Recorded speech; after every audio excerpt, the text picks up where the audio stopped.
It's the month of March and Wild Earth is offering you the chance to win a brand new prize. Sign up to be a Wild Earth Explorer and you could win a 5-day eco-training ranger experience for 2. Eco-training is the pioneer and leader in safari guide and wildlife training in Africa. The lucky winners can look forward to approaching dangerous game on foot, tracking and 4x4 driving, learning about animal behavior, and even spending one night sleeping out under a blanket of stars. In addition, you will also get the exclusive opportunity to join the Wild Earth team on the broadcasting vehicle. Sign up to be an explorer now, and it could be you that wins this life-changing experience. Terms and conditions apply.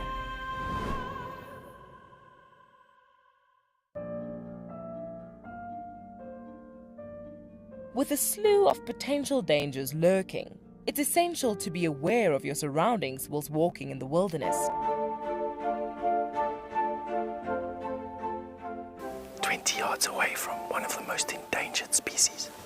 This is a big bull.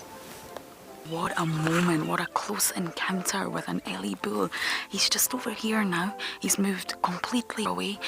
Being on a bushwalk and seeing a leopard, I mean, it's ridiculous to be this close to a leopard on foot and for him not to run is absolutely insane. How crazy was that? Through the gap there is just the back of the head of a male lion. He is absolutely unaware that we are here right now. I'll tell you, seeing lions on foot, it definitely brings out the caveman in you, this little scared human being. Hi, my name is Tristan Dix, and I am a guide here at Djuma Private Game Reserve for Wild Earth. We love connecting you to the African bush, and we always look forward to all of your questions. If you want to ask a question on Wild Earth, you'll need to register on the website. Once registered, go to our live safari page and submit a question below the live feed. Catch up with me on Wild Earth.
This program features live coverage of an African safari and may include animal kills and carcasses. Viewer discretion is advised.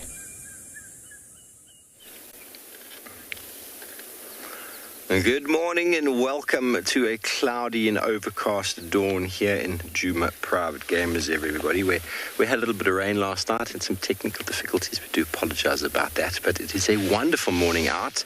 It's not only myself out and about. Shashala is out with Paul, of course. Josh and BK are out in Tswalu Kalahari. They're going to be looking for some meerkats. Yapi and Khat are out in Ngala. No doubt they'll be trying to track down some lions. And there is rain currently in Pridens, but Taylor and Niels are hopefully going to be getting out. And we do welcome you all on board your live African safari.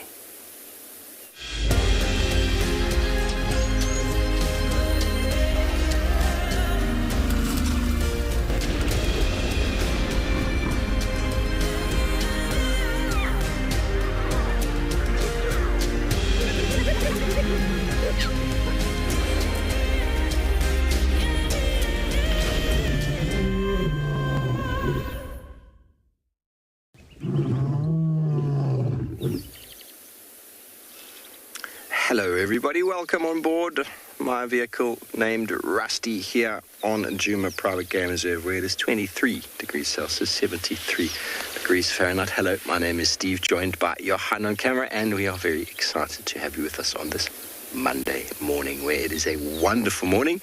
We've had a little bit of rain, of course, but all that does is fills up the water holes once again, softens the ground for a moment and makes this morning's tracking a little bit easier. But as of tomorrow, it'll be hard crusted once again. If you have any questions or comments, please go ahead and send them through to us using the hashtag WildEarth on Twitter, at FC on YouTube, and if you're under the age of 18, pop us a question at Kids Questions at wildearth.tv. Alternatively, you can go to the website. If you have not registered already, go over to the live safari page and you can submit your questions there. Now you can see in front of us here there's this little bit of an open clearing, and towards the bottom of the open clearing there's quite a thick accumulation of trees, and I'm not sure at what point I lost you yesterday, but I was talking all things ecology if you were watching the show. And what happens in the ecology of this landscape is the lower down in the landscape you go, the more soluble nutrients, clay particles, as well as salt is transferred down. So down in these low-lying areas, in what we call the granitic sandy soils of this part of the world, you get an accumulation of nutrients, which obviously leads to a higher sort of nutrient value in the vegetation, which leads to potential overgrazing of your lowland areas. But what also happens is you have an accumulation of salt, because salt accumulates in the liquid, which then pushes downhill. And what happens with the salt? The water evaporates and the salt remains behind. It's a natural process, and certain plants are able to actually do quite well in the salt. And the dominant plant we can see over there is called the magic guarri, Euclea divinorum. And today is a medicinal Monday. We're going to be delving deep into the medicinal properties of said plant and talk about how it survives in the landscape, what animals feed on it, what it looks like, of course, do impalas feed on it or not, and what medicinal and cultural uses we might be able to find. So we'll be delving into that this morning. I hope you're as excited as I am.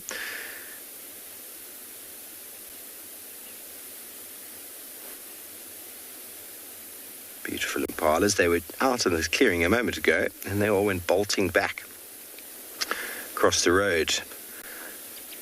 You see a little tight-knit group that they form. Nobody wants to be on the edge. That's how when they move, they all move. No one wants to be the lone ranger standing out in the open plain on their own. So you see a slight sort of change in impala mortality this time of year because they're accumulating larger groups.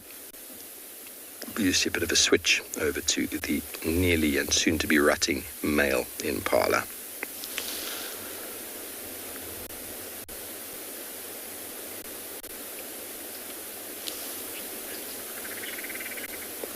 Okay, well, it is cloudy and overcast here with a 10% chance of rain. Let's go see how the rest of the properties are faring from a weather point of view.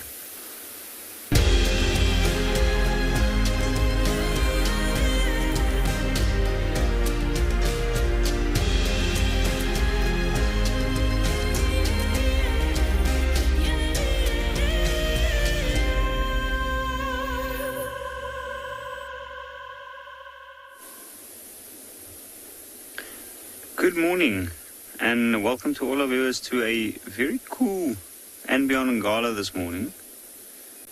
And this morning we got some birds. In fact, a pearl-spotted owlet. And have a look.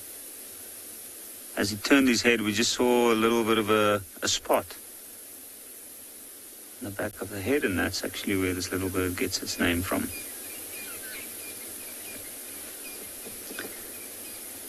Have a look at that. It is a very well spotted owl at that. Good morning, I'm Yapi, and behind the camera we've got Gert. And we set out this morning to try and look for some leopard. But as things go, it can be quite tricky to find leopard. So we found this little rocking owlet.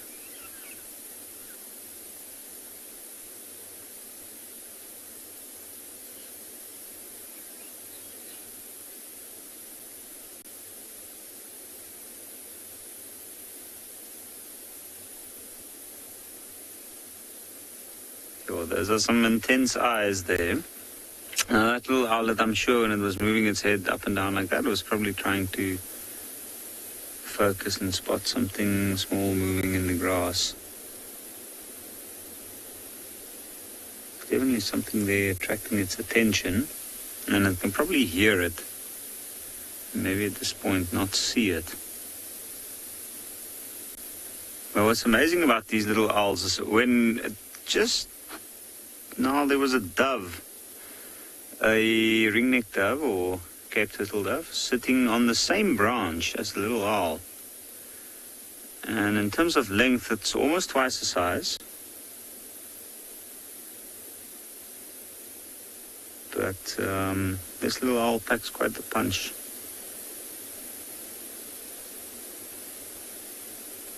A few years ago, I actually saw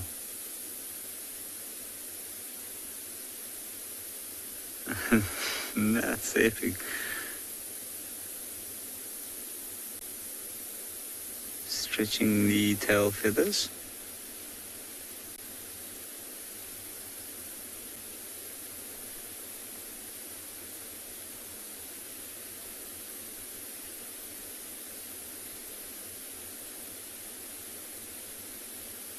Now I'm thinking that the way it's moving, it's definitely trying to... You can see the spots at the back of the head there. That's where the little owl derives this name from. Theory is that those are a defense mechanism. So that it looks like he's got eyes at the back of the head. But he's quite busy.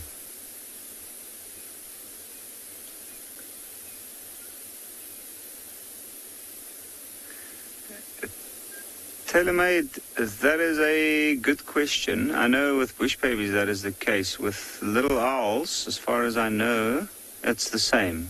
Their eyes don't move and they move their head because of the size of the eyes and the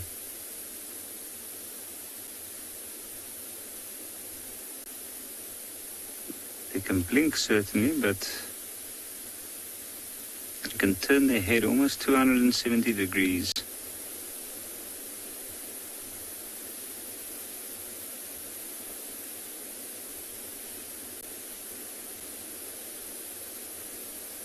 What a beautiful little bird.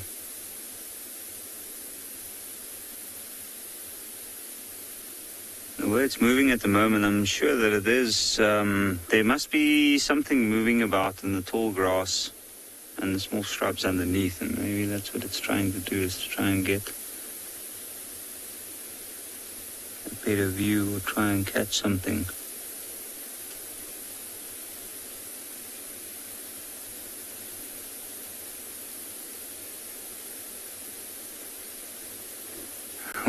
amazing little bird. And he's surely giving us a show this morning. Oops.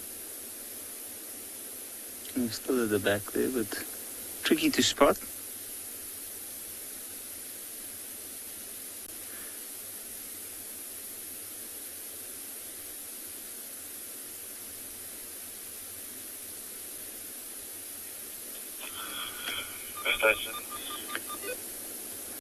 Ray, it is very active for a nocturnal animal, but with weather like this, we tend to find birds of prey in general, even the large birds of prey and some owls are quite active.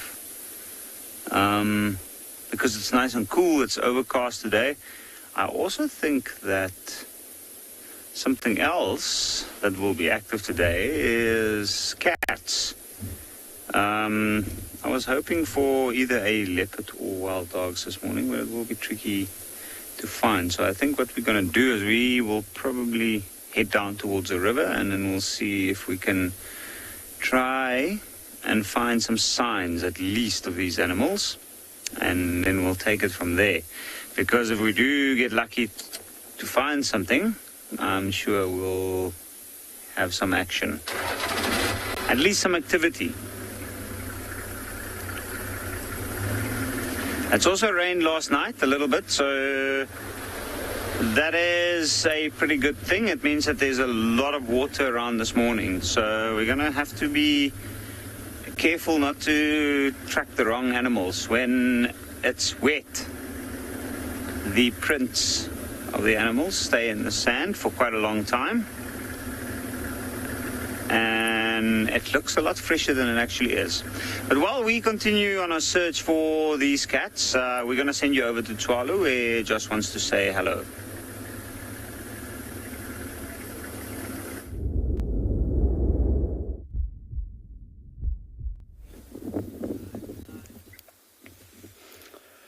Well, good morning and welcome to a slightly windy and a little bit chilly Tswalu Kalahari. Myself and BK decided we're going to start our morning off with a cup of coffee here at one of our dams. Just give a little bit of thought to what we're going to do today. You can see across the water quite a bit of wind movement. A lot of bird activity. We've been listening to Egyptian geese and blacksmith lapwings about the last 10 minutes.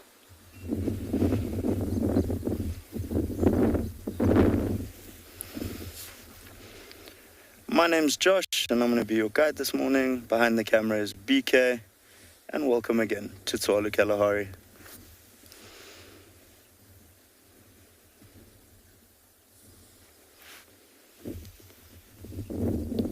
So we've decided our plan for the morning is we're going to head over towards one of our meerkat families, and hopefully they'll be out soon. Although I do think the wind and the chill will keep them underground a little bit warmer. Just for now. I believe Yapi's been showing you a nice owl and is off to look for cats. So should be quite an eventful morning, hopefully, for all of us. But as you can see, just a nice peaceful start for us here. In the distance, on the top of the Coronaberg, you can see the first rays of what hopefully will be a spectacular sunrise. Once those rays start to hit our meerkat burrows, our little friends will hopefully decide it's time to come out. You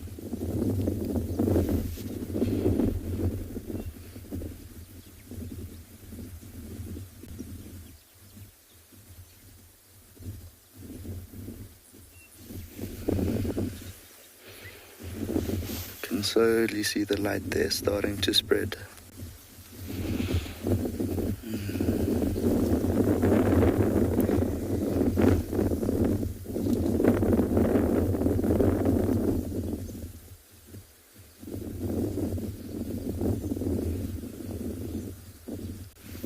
Very peaceful start to the morning. See the grebes there on the water.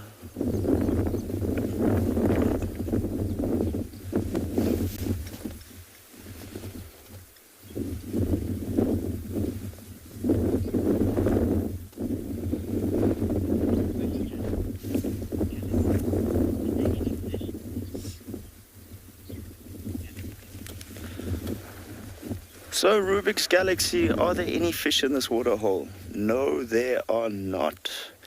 There's no fish in any of the waterholes here in Tswalu.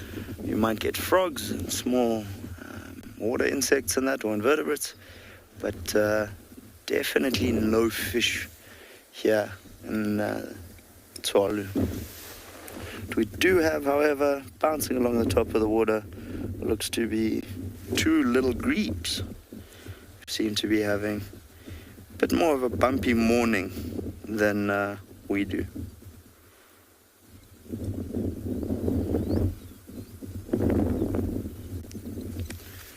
So these guys will be looking for any aquatic insects, invertebrates and that. They will go for tadpoles, frogs, but I think watching them bob up and down, I might be getting a little bit seasick if I had to do the same thing. That wind is starting to pick up quite a bit.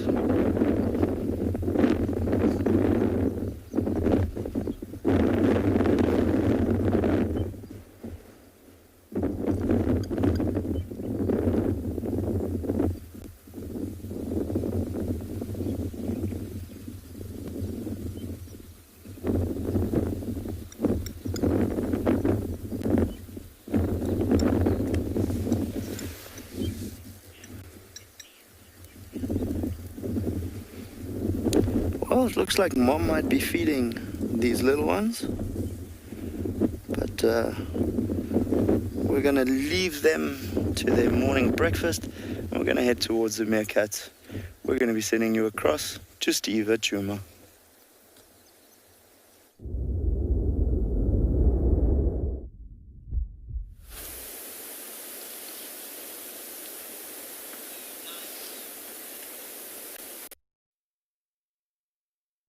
Got impalas, of course.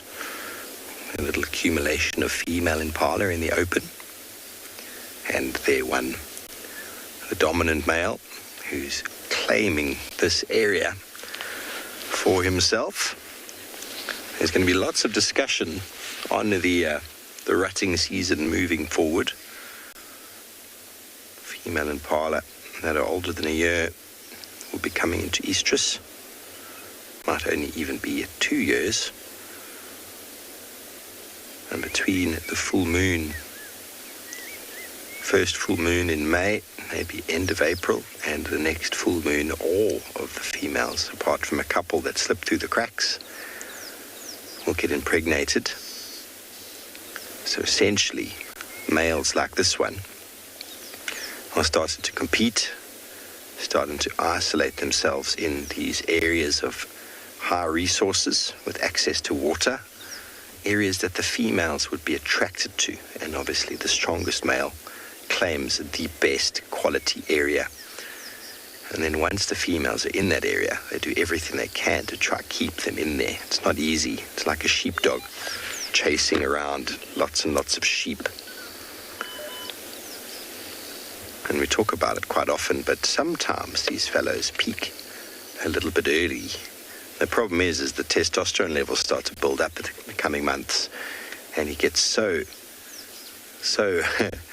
one-sided or one-minded, tunnel vision, that he forgets to eat. He's herding and trying to mate and competing and chasing every male he can, and invariably loses condition. Hence why I say some of them peak too early. It'd be really nice to be able to, I was telling Johan before, to be able to do some sort of marking on them. Obviously nothing permanent, nothing to damage them, just so that we know who is it that is still here at the end of the season, because I'm sure there's probably are a couple of fellows that managed to make it through, but invariably the strongest that compete and get the rights to mating aren't always here next season, but their job has been done. They're not required for parental care after fertilization of the female. Their genetics are passed on.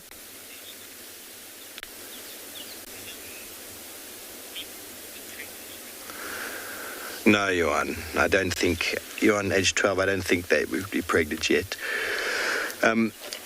Some of them that had youngsters last season, that was in November already, so November, middle of November, late November, so December, January, February, March. It's only 4 months ago.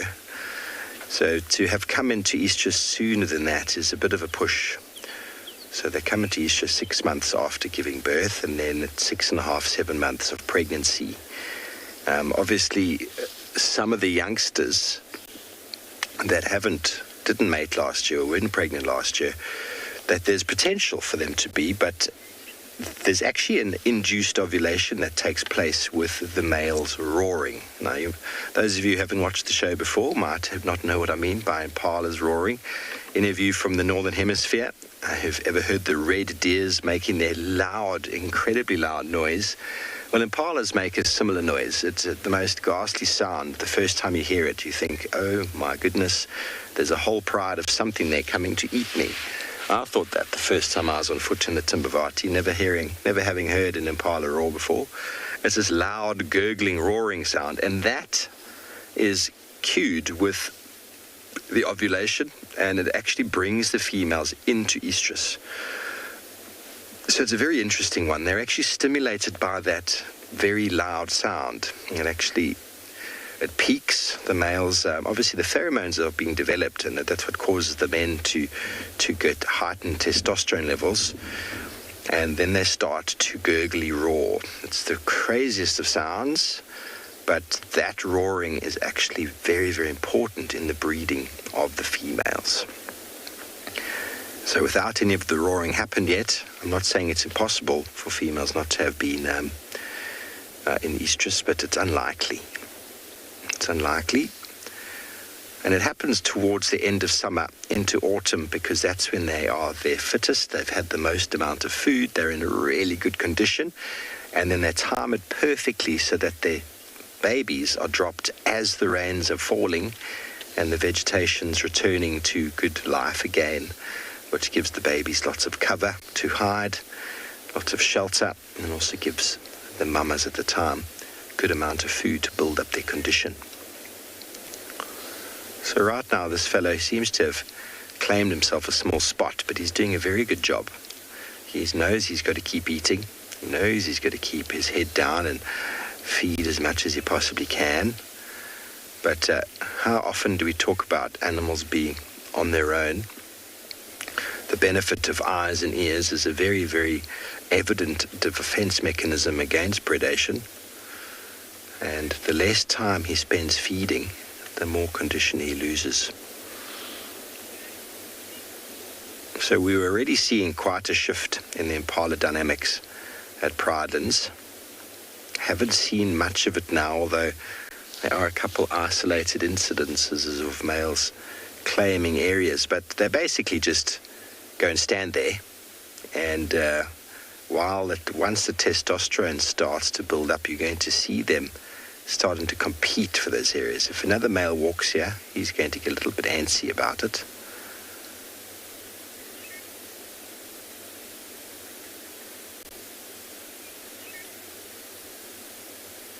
A month and a half doesn't sound like a long time, everybody. But that's 40 odd days and nights before the reproduction even starts. That's 40 nights he could be standing out on his own, 40 nights to survive the lions and the leopards. And by all means, if he does, that is where the genetic strength comes from, and is where the survival of the fittest is very evident. Very wonderful stories about impala. And they are so easily bypassed on your average game drive. Oh, another impala. But there is seasonality to them, and there's so many wonderful adaptations that we can talk about for hours. But it seems like Tswalu Kalahari is caught up with an antelope of their own.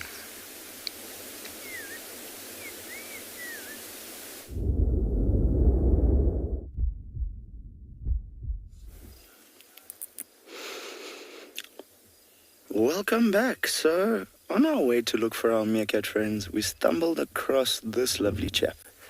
So this is a male springbok, And as I said earlier, it's a little bit windy here at Tswalu. As you can see, he's decided he's not quite ready to start his day just yet.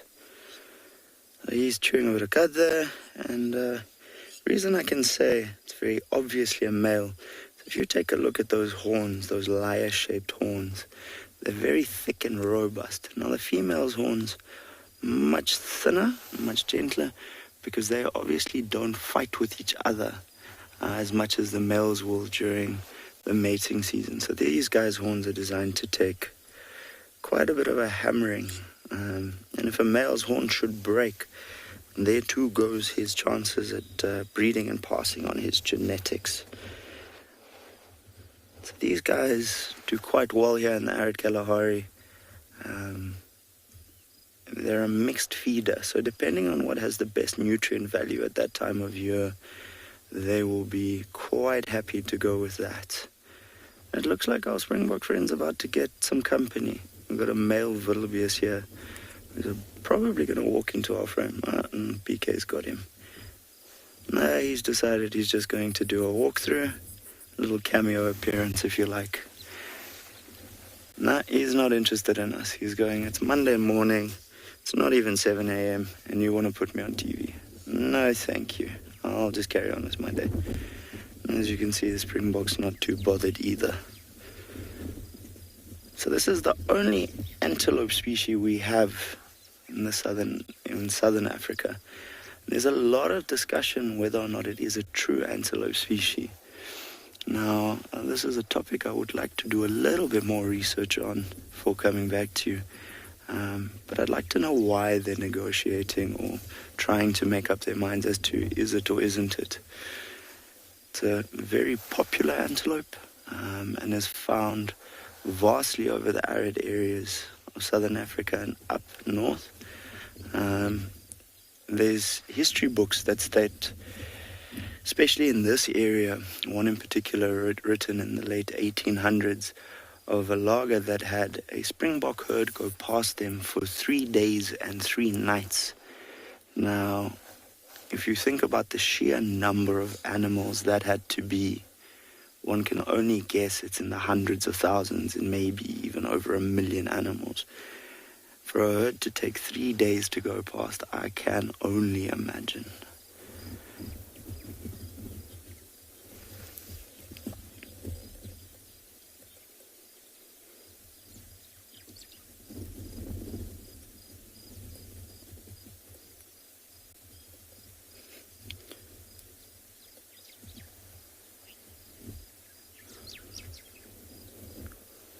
I think we're going to spend a little bit of time here and just see what this chap gets up to. Don't think he's going anywhere in a hurry, though, I must say.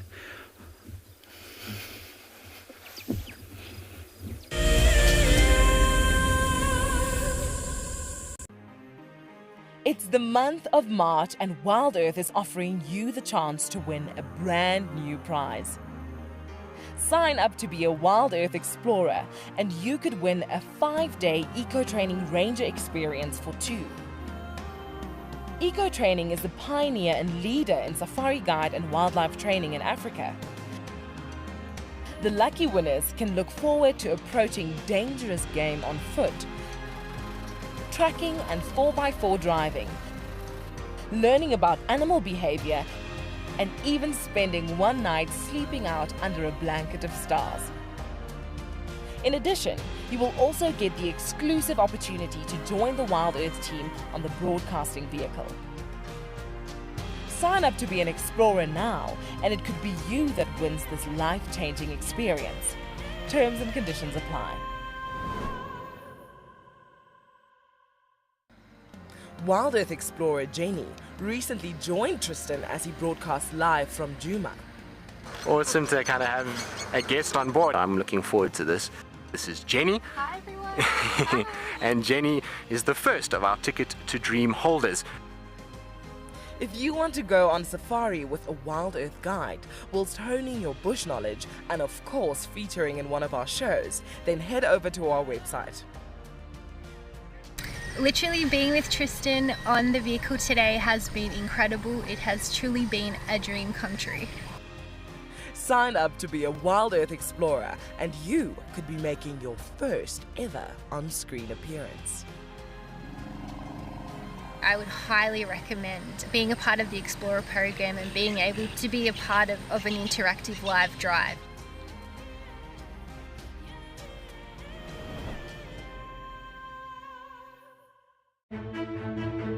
I'm Nikki here at Ambion Ngala in South Africa. I love getting questions from viewers about all the small things within the environment and how it all is integrated with one another. If you want to ask me any questions, please simply register with the Wild Earth website, head across to the Live Safari page and then post your questions there. I'm looking forward to chatting to you on my next Wild Earth Drive.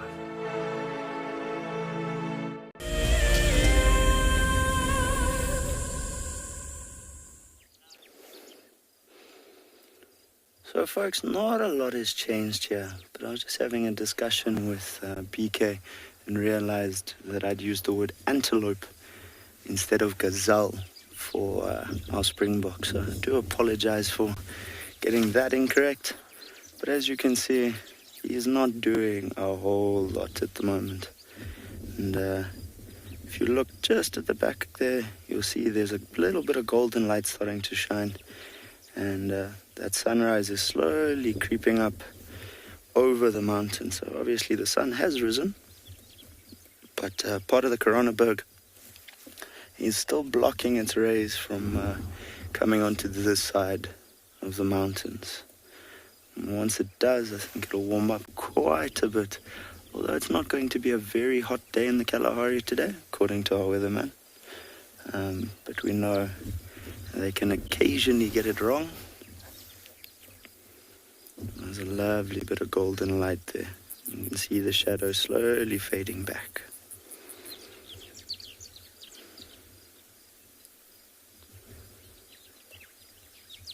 So we've only got one young gentleman here, but these animals can form herds up to 7,000 individuals when moving between feeding areas or going towards new feeding areas. So they'll follow where the heaviest rains are.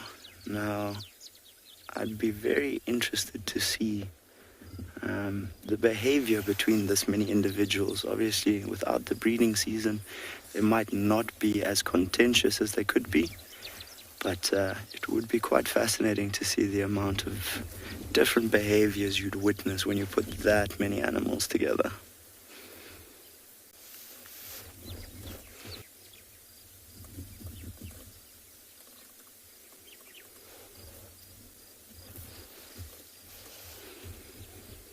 He's definitely not keen for this Monday morning, that's for certain. Nice lazy morning for this gentleman. So, currently not the rutting season for them, but when it does start, he'll be giving his all to try and see if he can't get a small herd of females and pass on his genetics. Young are born roughly with a gestation period of about 170 days and can weigh anywhere between about 3.5 and 5 kilos.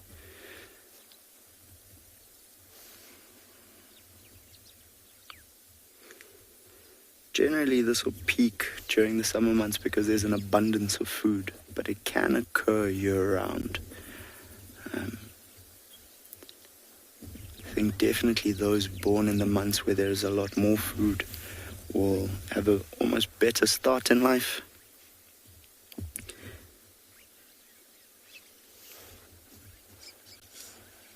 And these young are born able to walk within hours of birth.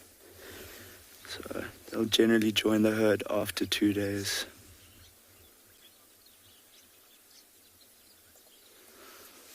So Gabby, are single springboks also territorial? The territories are only held temporarily while there's a lot of food in an area. So if this gentleman was territorial, I would say there would probably be a few others in the area. It's not to say that it's impossible that he is. Females will generally only be held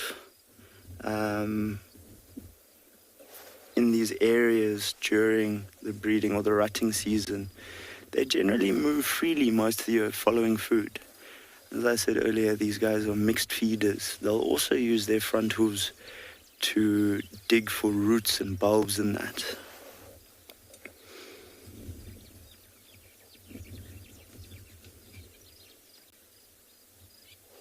So what they'll primarily do is when the rut is on, they try and herd the females and keep them in their territory. I would say, considering how often we see this ram in the area, that it's definitely not impossible that he is the territorial ram. But I must admit, 90% of the time he's on his own. So he must be slightly lonely then.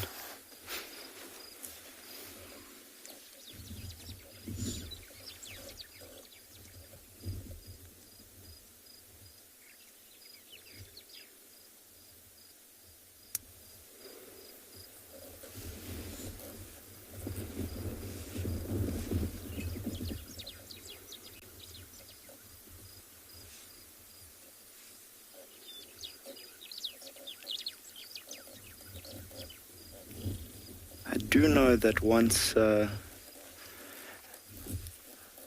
rams leave their territories because of food, they will generally return to those same areas when food increases again. So say they're free moving during the winter months and that, when food is scarce and they have to travel a lot further. But come the summer rains again and the change of seasons, they will return to those same areas and try and defend them.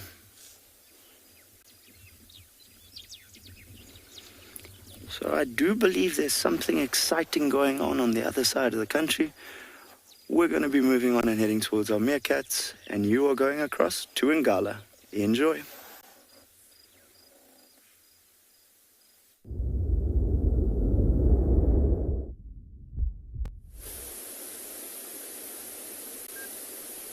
Something exciting indeed, and that female's face tells it all. She looks so excited. But just look at that intense stare from the male. What's interesting here, and this I haven't seen that often, is this male lion is quite impatient.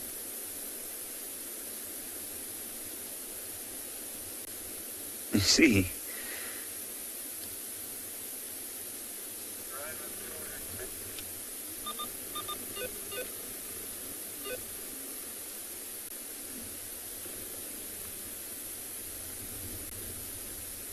Another thing I've also noticed when he is mating with the females, I have not noticed them swinging around to try and cuff him through the face as they often do. But this is a really interesting situation. So this male, this is the territorial male in this area, one of the two. The larger one, he's got a much darker mane.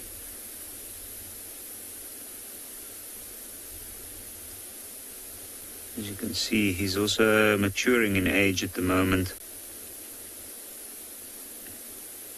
Okay. Mane running down the neck, and on the chest is starting to darken up very nicely, and then the blonde parts are lightening.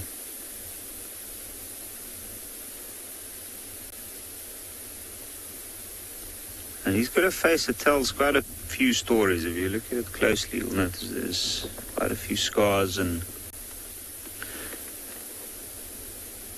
what's interesting about him and his brothers, they've sired quite a few cubs. And where he is at this point is what, as we understand it, is dead central within his territory. But the female,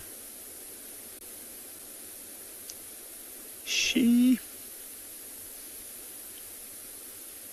even though she moves around, and lions do cover large areas over long periods of time, but generally speaking, this is a little bit out of her usual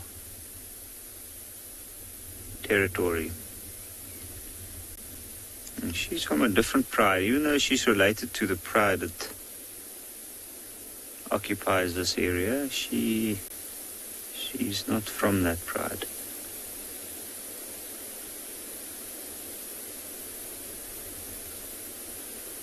Now we know that these males have sired cubs with females in that pride.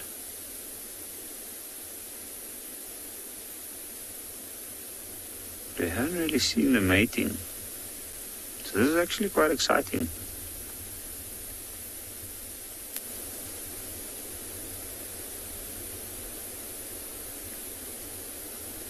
And what we have here is a classical situation where the female is just having a good rest and the male is vigilant as ever.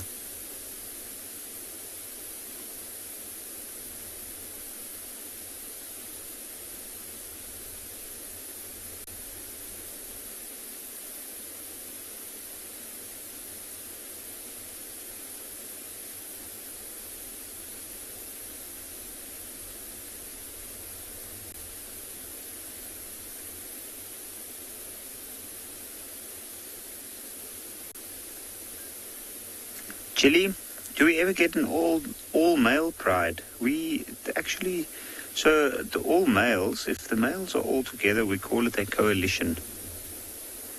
So the pride itself, essentially the pride is made up the core members, which is the older females, and then their offspring, which sometimes involves young males, and in some cases, especially this female, she's been known to raise males. The male lions that came from her pride have been pretty well-known male lions. They went by various names, and a lot of them made their way down to the Sabi Sands, especially in the northern sector. But she's been known to raise males. But the all-male pride, I'd say that's not the case. I'd call that a coalition. So males together, we call a coalition.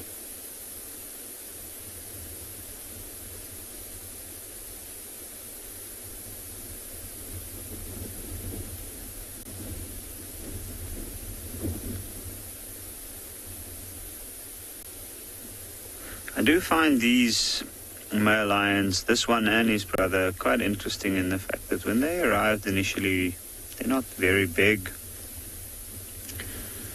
To be honest, we didn't even expect them to stick around for a long time. But they're running on their third year in the area now. And from what we've gathered, they are about 11 years old. And they're maturing nicely at the moment.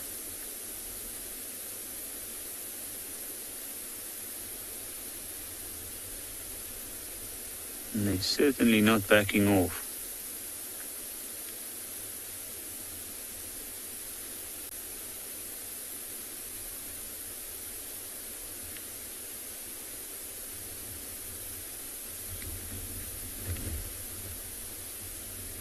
He's resting a little bit, but he's got his head up because he's quite aware of what the female's movements are doing, and he is following that very, very closely. These males, this is also, from what I've seen on Ngala, this is also it's not unheard of, but I mean, it's also the quickest that I've ever seen a male lion wanting to mate again with females after they've had cubs.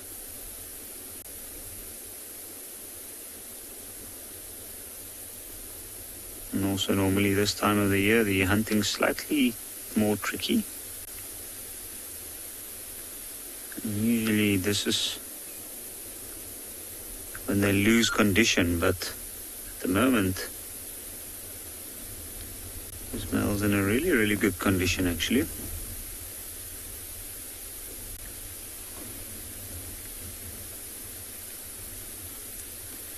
There's some hyenas calling from very far away.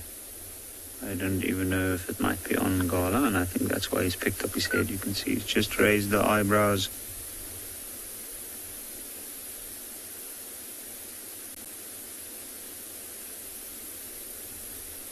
And it's just him giving an indication that he's paying attention.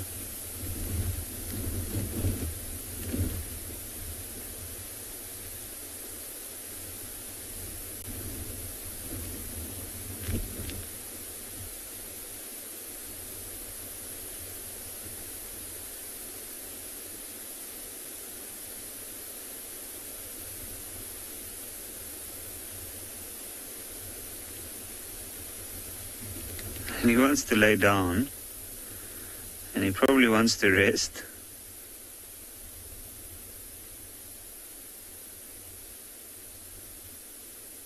But he can't really at the moment. And with this cool weather, I don't think, besides mating every now and again, I don't think he's going to move very far, which is good for us. So I think we'll stay here for a while longer. And in the meantime, we'll go over to Steve and Juma.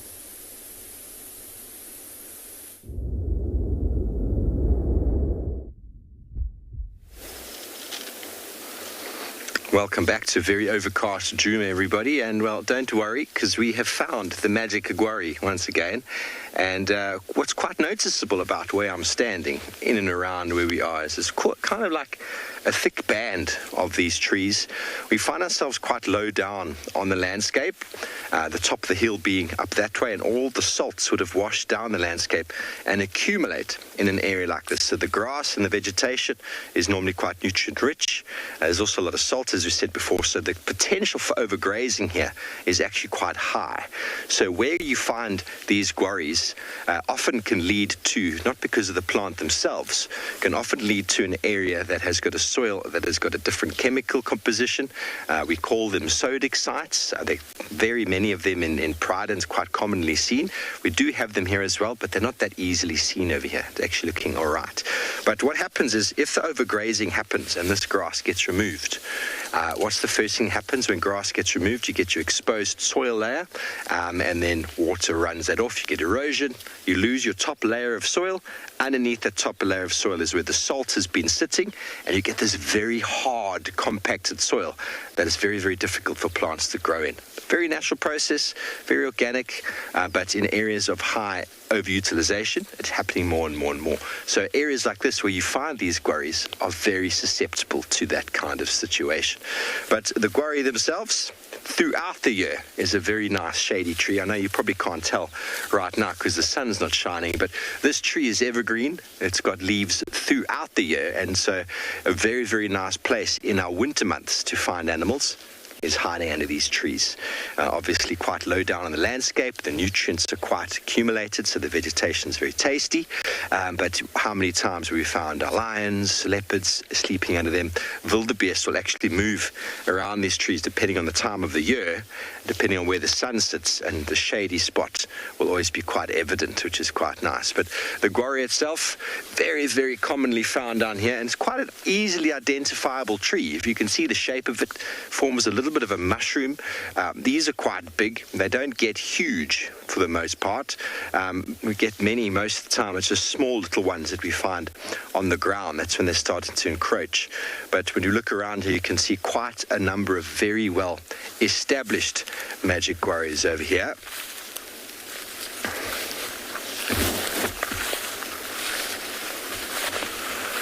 Emily, you want to know what happens if an animal eats a toxic plant? Well, it depends on the animal, but most animals will die.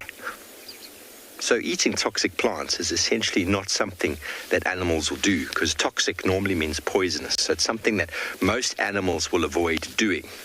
Okay, so have a look at the gwari over here. You can see that it's actually quite a large specimen. You look at the stem, because if you ever try to identify a plant, don't just get a leaf. Have a look at the size, where is it growing in the landscape, and then also have a look at the stem. And here you can see the stem's got all these very nice fissures. The younger stems themselves look a little bit white. You can remember that from the salt or the sodium. But when they're young, you can't really see that. But very, very nice example over here. And this is a beautiful shady tree. So from an ecological point of view, this plant is growing in an area where there's high nutrients and salt and has the potential to hold the soil together. So it's a very good protection, but also provides enormous amounts of shade for the animals that want to occur around here. So very, very nice plant for that.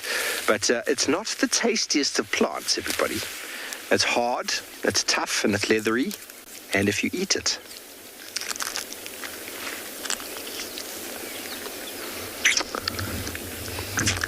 it's very, very bitter. Okay, well, we're going to harvest and do some more work on our magic warrior while we've sent it to Trish, who's found a very cool bird.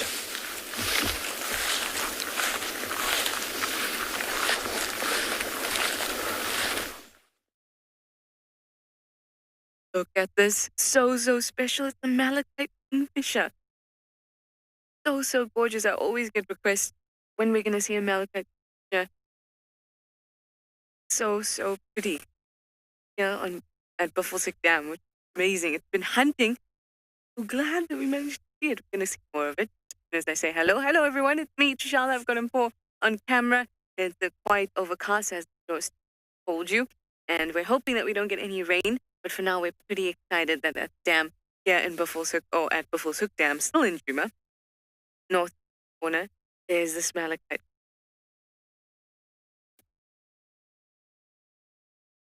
It is the most beautiful kingfisher. We're not very, very close to it. Oh, there we go. Your magic, your magic. Its colors.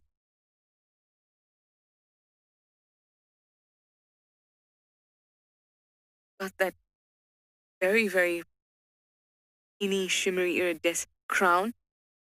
Malachite comes from. Malachite type stone.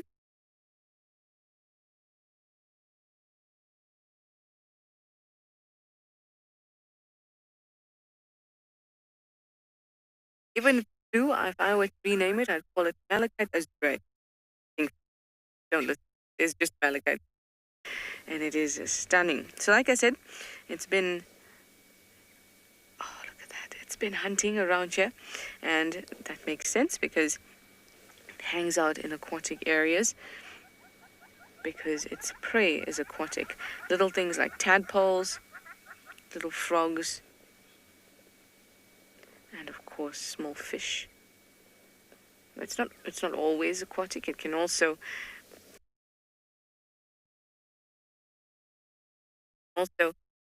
take fringes,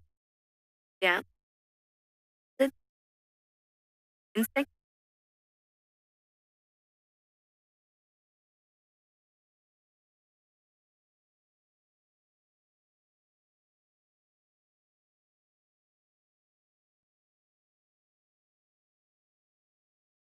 They look quite similar to the pygmy kingfisher, but if you look above the eye, the brow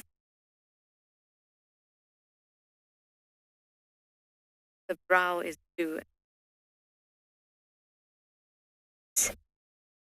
Still orange. Anyway, let's just enjoy watching it. Hopefully it'll hunt for us, and let's listen to the morning sounds here at the dam.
On the 27th of April, Wild Earth will be turning 14 years old, and we wouldn't be here if it wasn't for all of you.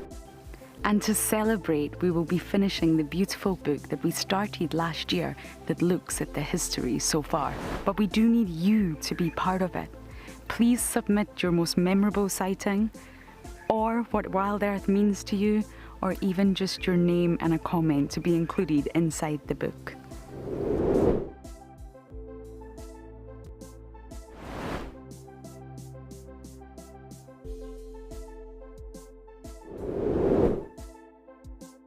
Head over to the website to add your name and reserve your copy.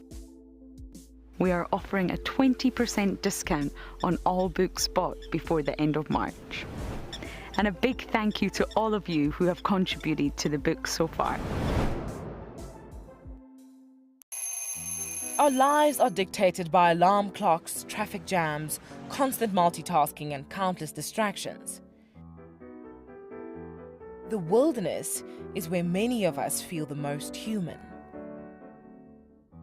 On a bushwalk, we become part of the natural landscape. As you step off the vehicle, everything comes alive.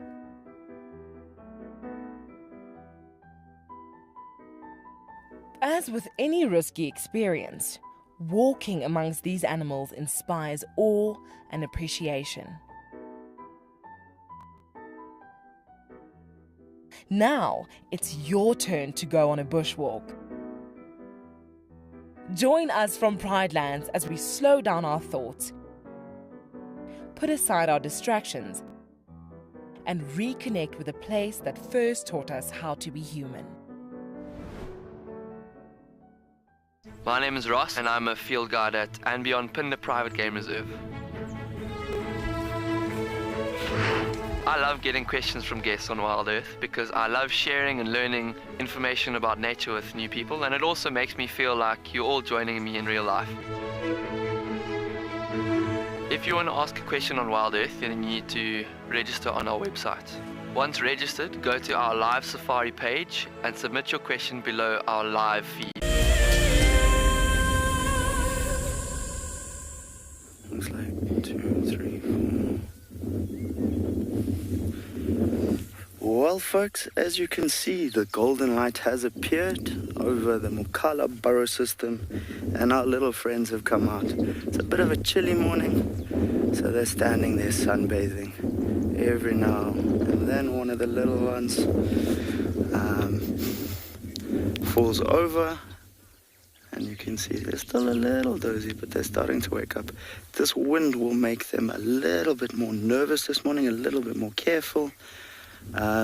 Obviously, it does interfere slightly with their sense of smell and their hearing.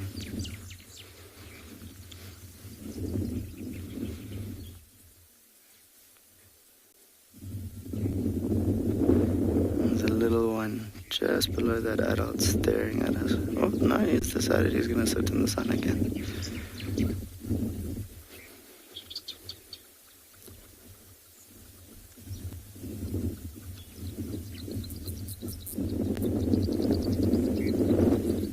Looking up.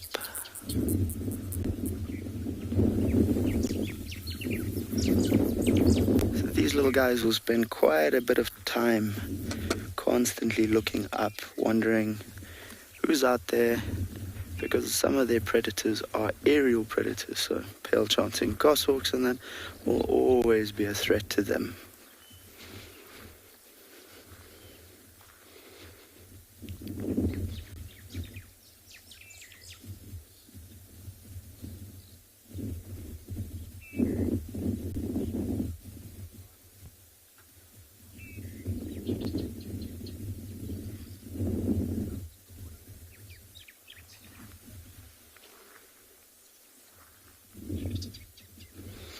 So, LT, do they feel cold when it's windy like this? Most definitely they do. So you can see that hair's all on end. They're trying to trap a bit of warmth, a little bubble of air almost against the skin between the top of the hair and that to try and stay warm. So the sunbathing behavior is definitely for warming them up. Obviously the evening was a bit cool, and that sun is very nice. So they definitely can feel cold, and when it's windy like this, like us, it does take away a little bit of your body temperature.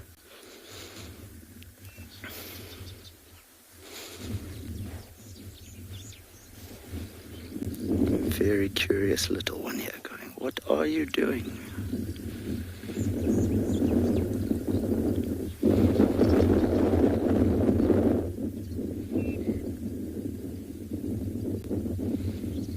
So they'll spend a little bit of the morning sunbathing and warming up, and then they might give the burrow system a little bit of a clean.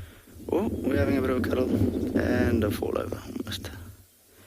Before giving the burrow system a little bit of a clean and then heading out foraging. I do know the other day I put my foot in my mouth a little bit and called them insectivores. They actually are carnivores. So for that, I do apologize. Put my foot in my mouth a little bit. Oh, some things get in there a little bit. Obviously, quick reactions are a huge part of their lives. So alarm calls are something they pay a lot of attention to.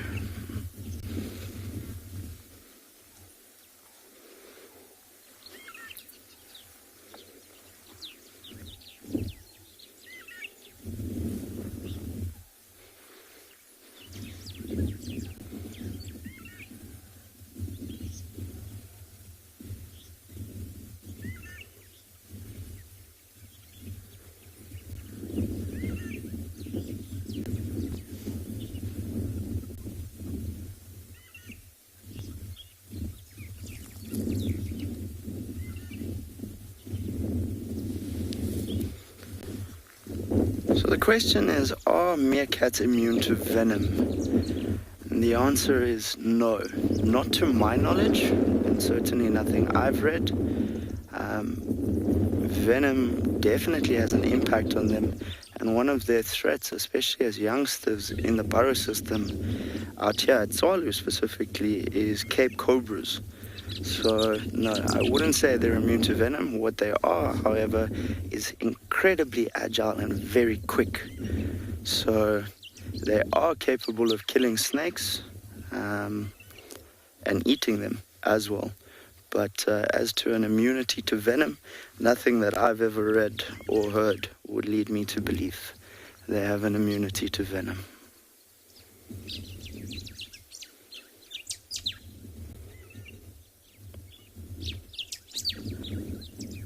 A little bit of grooming going on there.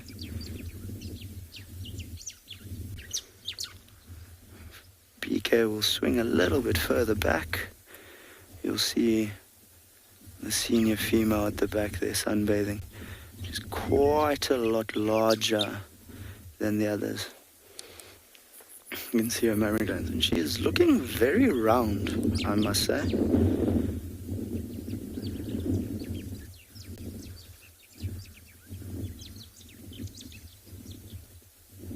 Very alert, having a look around, keeping an eye over her family.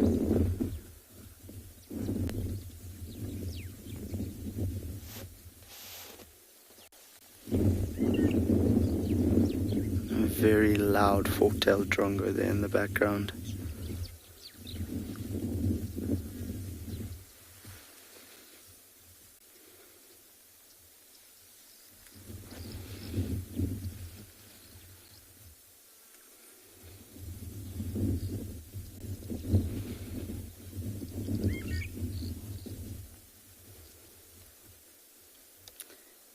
Definitely looking very round. Be interested to see if she could potentially be pregnant again.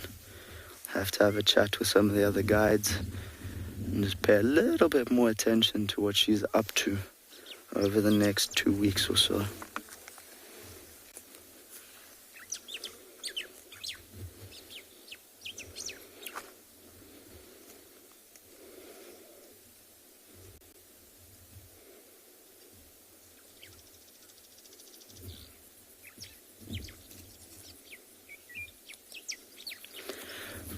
Voya and age 9, yes, the babies are definitely still cute. And they're very entertaining to sit and watch. We We do grow very fond of them, and they provide endless hours of enjoyment.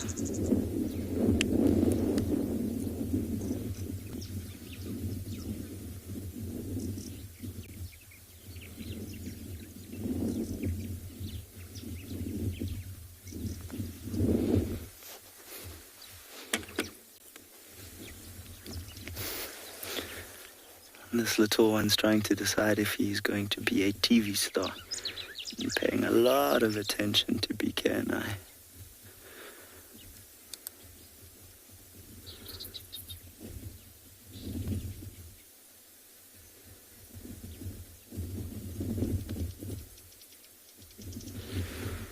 So folks, we're going to spend a little bit more time with these guys and see what they get up to this morning. We're going to send you across to Steve at Djuma, who has some interesting facts about a tree to share with you.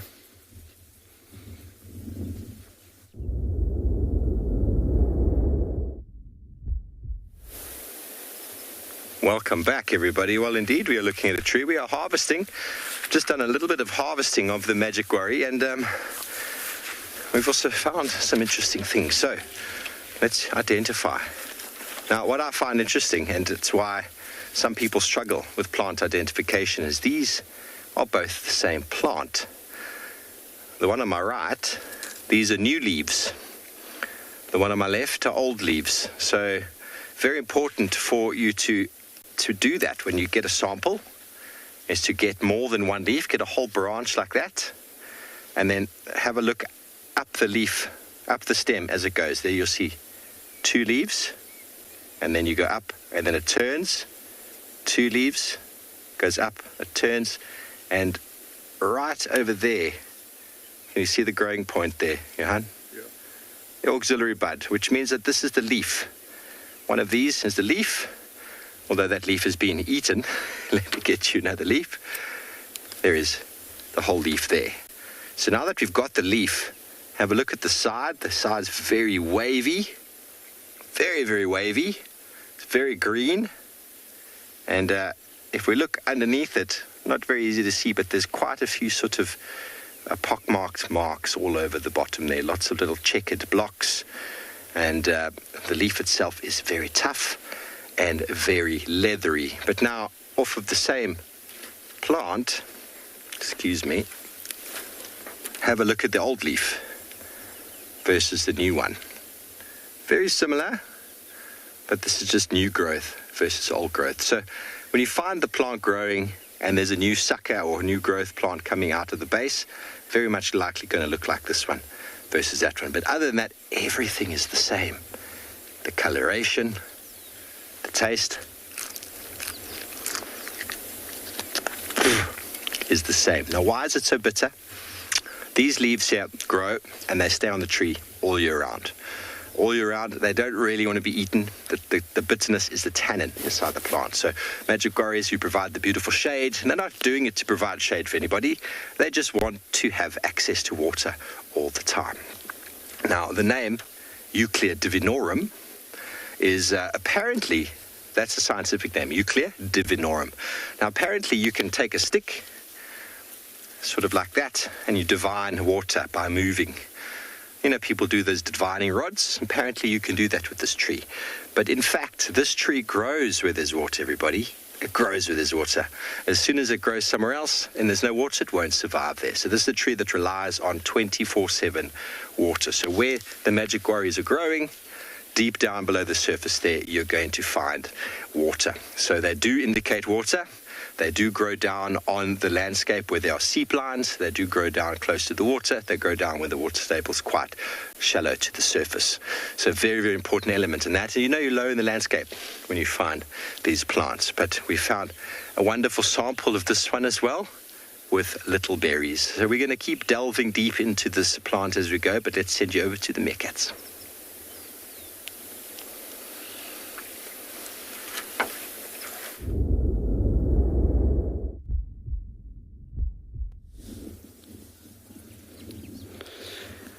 So folks, we changed our position just a little bit to the other side of this burrow system.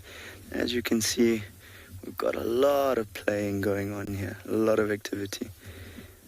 between the youngsters, slightly older generation, and one or two of the adults.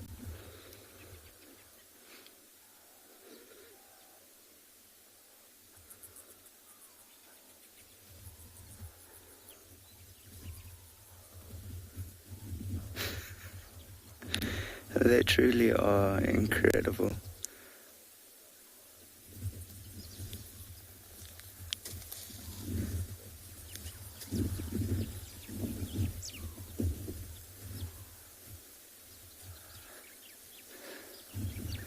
Oh, a little bit of a wrestling match going on. No, I'm just going to sit on my sibling.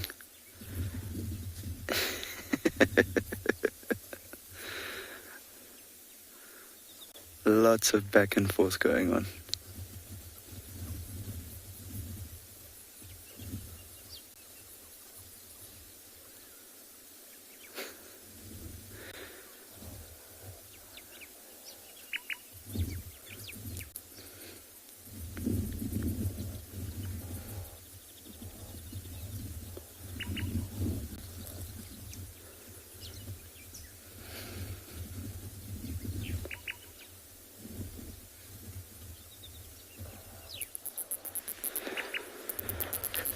So Jessica, how long do they stay out before returning to the burrow?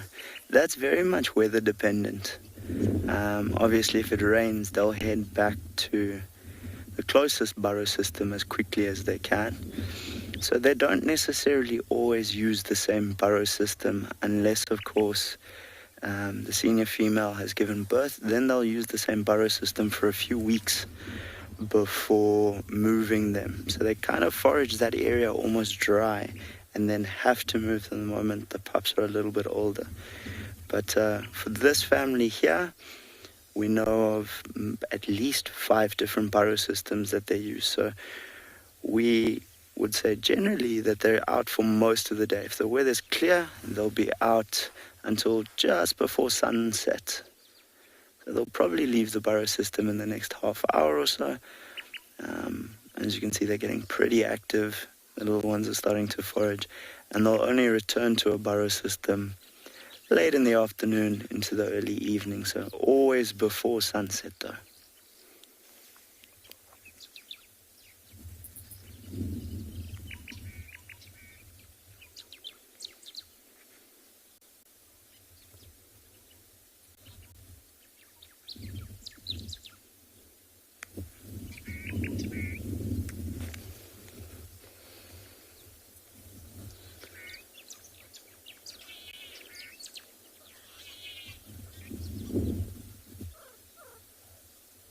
Lots of talking going on here between them. We've also got some sociable weavers, as well as a crimson-breasted shrike singing in the background. So definitely no shortage of nature's chorus this morning.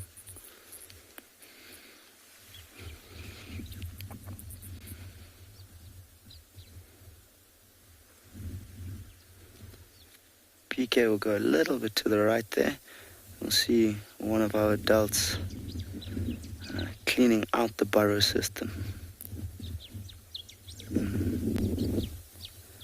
So, like all families, everybody's up to something. Well, this one's gone underground now, but in the background there, every now and then we see this adult popping out and throwing sand out. So obviously at night they won't go out of the burrow system because it's too risky for them. So they do defecate and urinate within the system, and that is what you can see, that individual there. She's throwing all the old sand out and just cleaning the system a little bit. But there's a hive of activity going on here. We've got one cleaning, it's that sand being thrown, got some youngsters playing, some sunbathing, one or two slowly starting to decide that it's time for breakfast.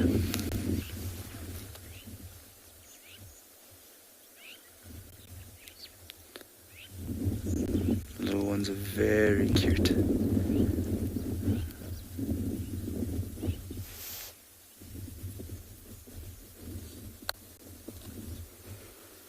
So the question that was asked is, how are they able to eat scorpions? And the answer is very simple. They bite off the stings. And you'll see it's an art that they have perfected over time and that the adults teach the youngsters. So when they dig up a scorpion, they're very careful, and then an adult will bite off the tip of the tail, that first segment or two, where that very sharp sting is with the venom, and only then would a youngster be given one to eat. Now, through mimicry and watching that behavior is how the youngsters will then learn that exact same start. I'm not going to say that they never get stung, because I'm fairly certain that occasionally they do get given one on the nose, but they are incredibly quick and agile, so they have definitely perfected this art. We have quite a few different species of scorpions here on Tswalu, and the one that they seem to find the most often is a burrowing scorpion. So not the most toxic venom, but definitely enough when you're this small to cause some discomfort and potentially some serious problems.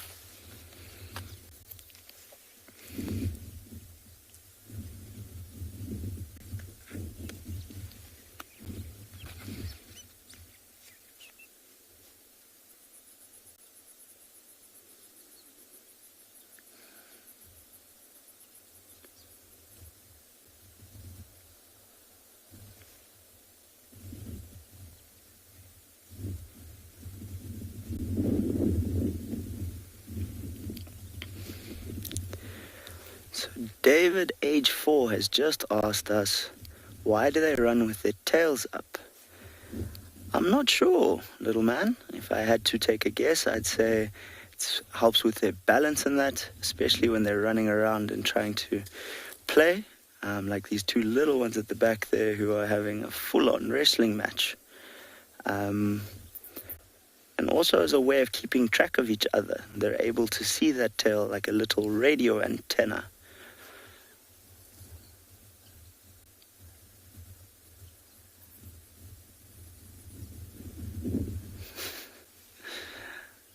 There's one here who's decided he wants to take everybody on in a wrestling match.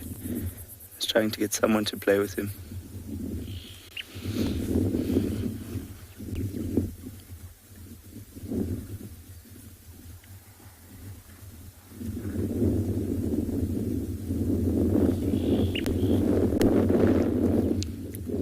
Definitely lots going on here.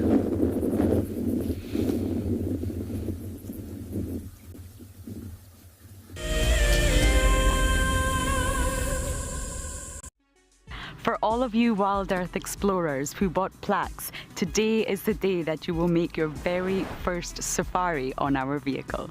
Because we are quite remote here in the bush, they have taken some time to arrive, but I am happy to say they are here and they look great.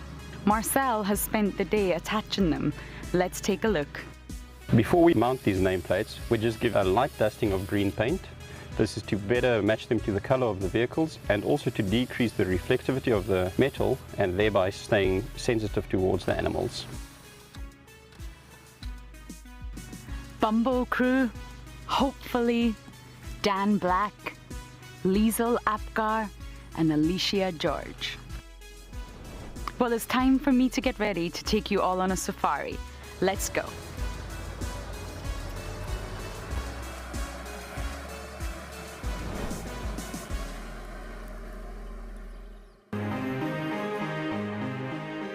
I'm absolutely delighted to have won the February prize draw for 3 nights for 6 people at the Djuma Private Game Reserve. I absolutely love everything Wild Earth has to offer. I find the guides extremely knowledgeable and will go above and beyond to ensure a great safari experience. I will be taking my husband and family from the UK to experience this once-in-a-lifetime opportunity. One of the main reasons I joined the Wild Earth Explorer program was for the fireside chats and also to win an incredible prize, which I am so fortunate to win and incredibly happy. I would like to thank Wild Earth for this amazing prize and cannot wait to meet the team.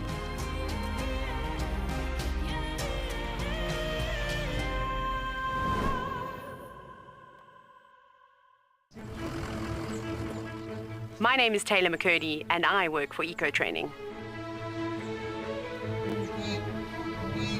I love hearing from all of the viewers. However, I particularly enjoy those of you who have been watching for a few years.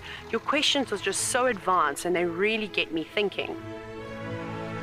If you'd like to ask a question on Wild Earth, you need to register on our website. Once you've done that, head to the live safari page and submit your questions below the live feed.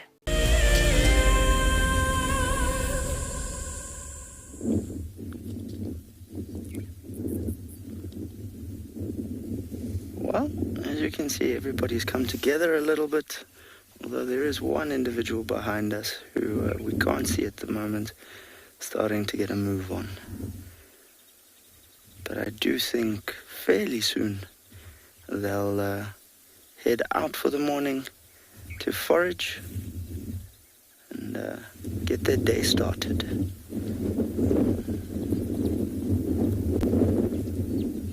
Bit of grooming going on there.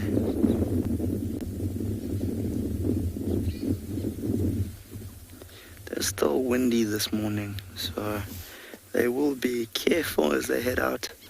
As I said earlier, it's going to affect their sense of smell and their hearing, but their vision is fantastic.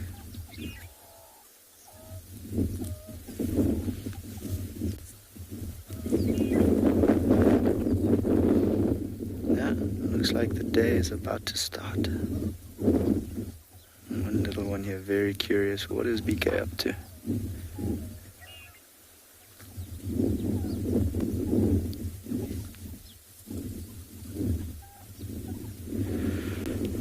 So the question from Abigail is, what diseases are meerkats prone to?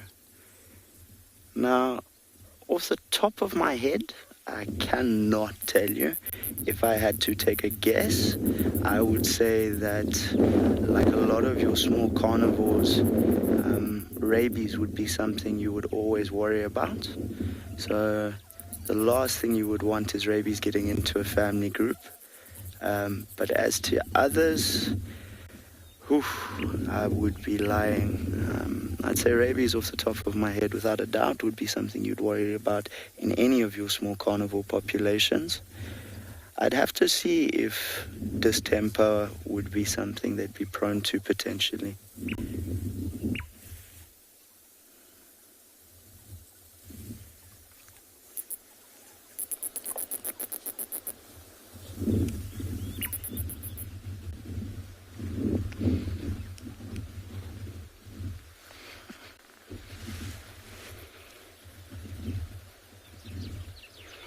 So most of the family is headed off here just south of us, so they're not too far.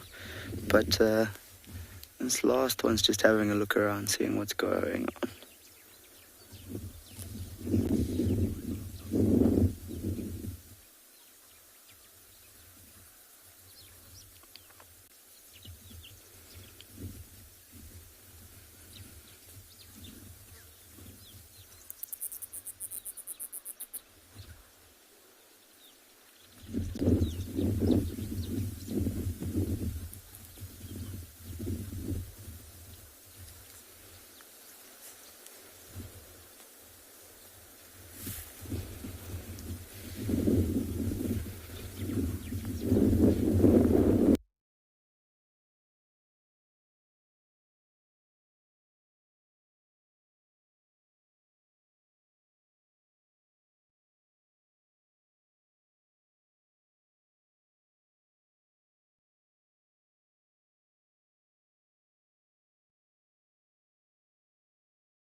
5 steps forward. Welcome back, everybody. Well, we're setting up for our medicinal segment, and we had one more or two more sort of things that we could talk about. Remember, when you harvest, always harvest sustainably, and I did cut this branch off of the tree. Plenty of them around. I cut it off. I'm using a whole lot of the bark and the product that I've gotten from this one branch. But the other purpose of this branch is that if you do find yourself out here in the African wilds and suddenly there's a fire, you can go and cut these branches, and they work as very good fire beaters. Because basically these leaves are not flammable, and when you get the fire, especially if you work 3 or 4 people in tandem with one of these, you can actually put out a fire quite effectively, because it doesn't burn. If you stick this in the flames, it will burn, but when you hit it like that, it actually works as a very good fire beater for eradicating the flames. So when in serious trouble, magic guarri and the hairy guarri work very, very well in that regard. But then talking about the wood, the plant Divinorum, some people believed that the traditional healers would actually take bits of the bark, bits of the plant itself, and inhale or chew on the bark, and then give you your divination about what will be happening in your life to come. So it's a very holy plant to them, and for that purpose it's not a wood that they burn. Although the wood is it's not the hardest of woods, but you'd probably be able to make decent implements with it. Traditional healers and local will not burn this wood because they believe there's just too much magic in it, hence the name magic guarri. But I think are very useful, and I've used it before in the past. We had a big fire at Singita many years ago, and there was about 8 of us that rushed out to go and deal with it. We only had 2 fire beaters just because of the way it was, and so we quickly cut some of these down, and you can have quite a lot of fun. Putting out fires is actually quite fun, everybody. It's definitely a very manly thing to do, playing with fire, putting out fire. And fire out here in the African wilds is a very natural process. And so when they do burn, often we want to let it go. But if, for example, it's moving towards homesteads or towards infrastructure, then it's important that we put it out. Okay, so that is my little spiel on this magic guarri for now. But I did actually have a branch around my neck before, because they believe it to be quite a little bit of luck. And I've often walked around with this draped over my neck. You can hang this from the homestead door, and apparently is supposed to keep everything quite nice and lucky, bring the luck into your home. So the magic guarri brings the luck. Luna, are there controlled fires every year? Definitely in these reserves they have controlled fires. Djuma hasn't had one, apart from the fire break on the northern boundary there. I haven't seen them have a controlled fire since I'm beating out, just the controlled fires along the fire breaks, which is what they do to try and burn a larger area, so that when a fire does come, it breaks itself against that. And so then that would be controlled in the fact that the time of day is calculated, the wind speed is calculated, and the temperature is calculated, because you don't want to be doing those fires when it's too hot, too windy, or too dry, because if they jump... Yeah, but they do warn whenever there are fires all around Mala Mala, all over the Sabi Sands, Manuleti. There's always a warning that we get on our phone saying these places are doing controlled burns. In case something happens, the radio or the phone will go and everybody will jump on and go and get their fire beaters. Ideally, many of us should have the real fire beaters and not the old bush felt ones, but back to nature is often quite a good way to go. And the beautiful magic guarri serves so many purposes, which I will be delving into shortly in a medicinal segment when I break the plant down. I've harvested some bark, I've harvested some leaves, and from a sustainability point of view, I haven't harvested the roots because, as we know, harvesting roots of plants leads to their demise, and it makes it quite tricky for the plant to survive. So I'm just going to leave that plant over here for a moment, grab you a wonderful book that details, once again, on the magic guarri. And this is an excellent book for dealing with that. You can actually see where on the landscape the magic quarry sort of occurs. Here we are in the granitic soils of the west.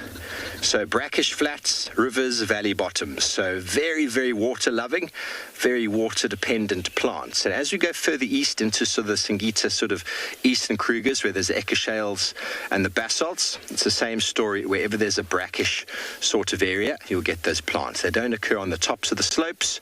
They are evergreen, which means they have access to water. If you do find them somewhere, there is water. You'll be able to dig and get some water. But very nice to see. I was showing you the leaves before.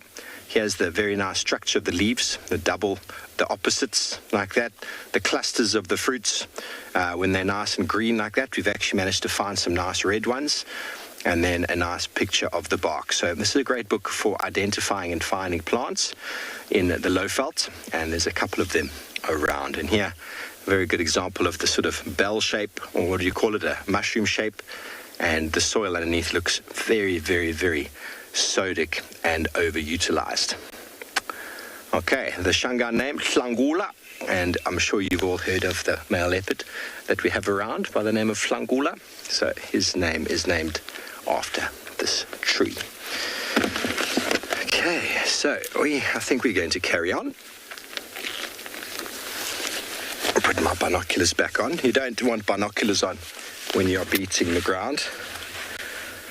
Okay, well, it sounds like Taylor's out and about in Pryland, so we're going to quickly send you back over to her.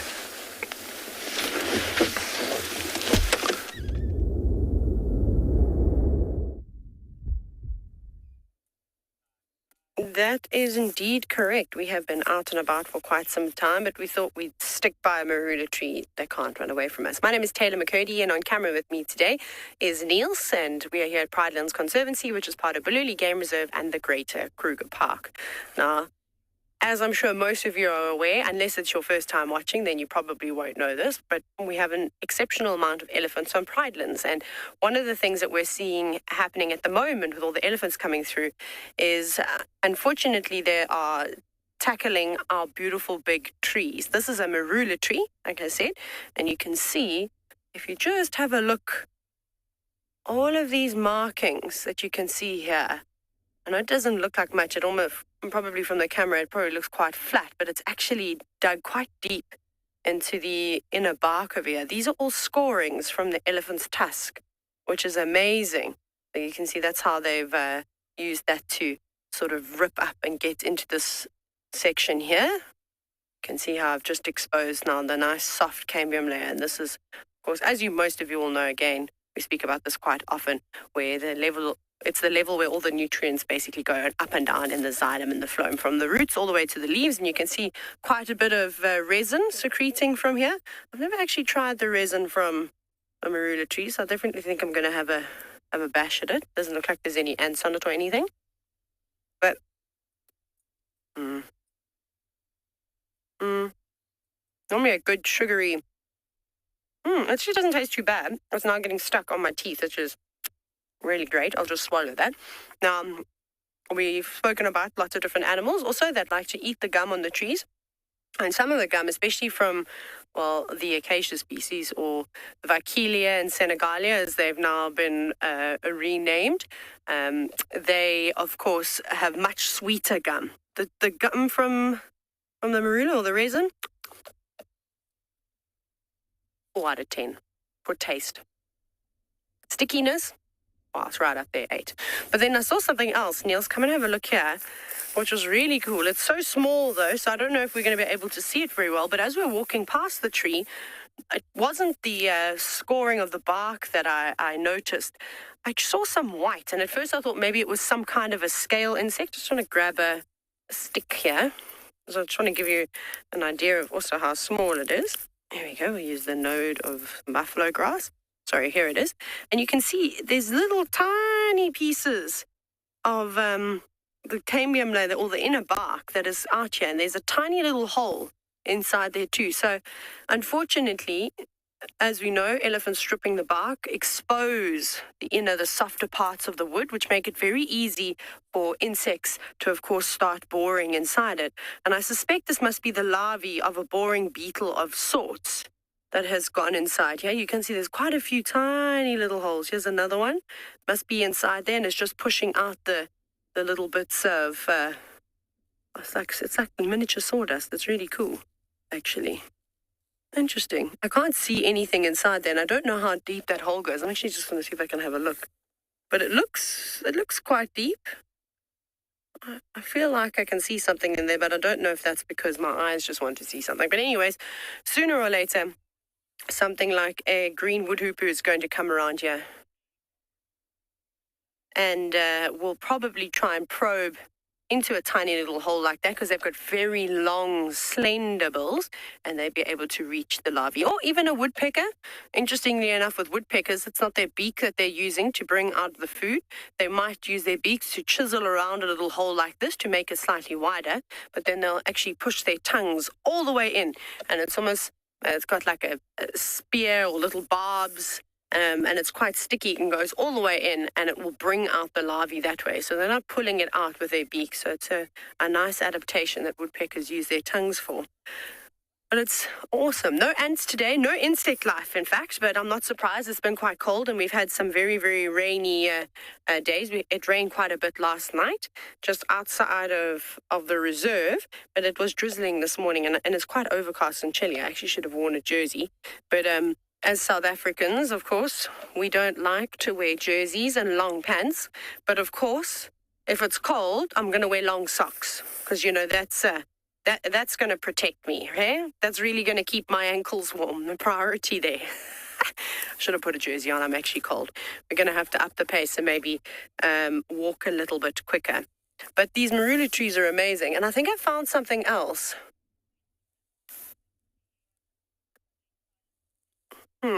But we'll show you that a bit later. I'm going to go and do some investigating and see if I can find you something else interesting. But if we go across to Trishalo, where she's just taking a moment to really enjoy the peace and quiet in the bush.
Africa hornbill. Hello everybody. Well, just moved on for a brief moment. We'll be setting up our medicinal segment shortly. Just sit in the bush, Johan, right out in the shade. So the fruits and seeds of the magic guarriers are fed upon specifically by hornbills. I haven't seen many monkeys or baboons feeding on them, but they probably do. Grey go-away birds, a number of our fruit-eating birds would feed on the seeds. And he's enjoying a little bit of shade. Not that it's sunny today, but a very nice spot to hang out if you're a bird on a sunny afternoon. Beneath the shade of the evergreen magic guarri. And off he goes. There's a couple more of them in the road up ahead.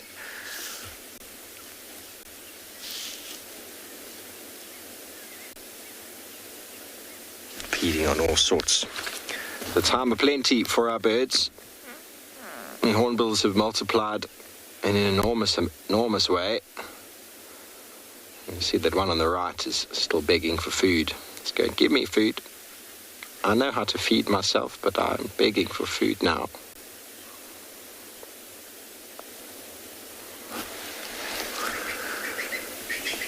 Frankie, here we get the southern yellow-billed, the southern red-billed, the ground hornbill, the African grey.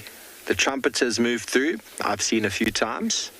And that's the only hornbills that you will occur in this area. In the more forested riverine areas, you'll also get the crowned hornbill. And then up in the Namibia side, there's a whole lot of other hornbills. Monteros, Damara, Bradfields. I've seen all of them. And then as you go further up into sort of more tropicals, you get the silver-cheeked hornbills, which I haven't yet seen. They're quite similar to the trumpeter. The trumpeter, like the crowned hornbill, also likes to have a very tall riverine forest sort of vegetation. They're very frugivorous, fruit-eating, loving fig trees and the like. So I've only ever seen a trumpeter here twice, and that was flying across once, and the other time was flying across Chitwa Dam into Chitwa Camp itself, no doubt to feed on some of the fruit trees that are growing in there. Okay, well, our shot is about to get bombed by a vehicle I can hear coming, or a tractor. There's a tractor.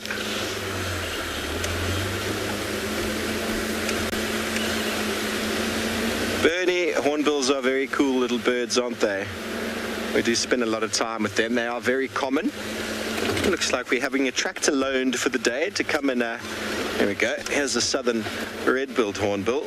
He's busy digging through the dung, digging through the impala midden. You can see the ground here, everybody. You can see where there's the patches of soil that are sticking out. That is a term we call essentially sodic.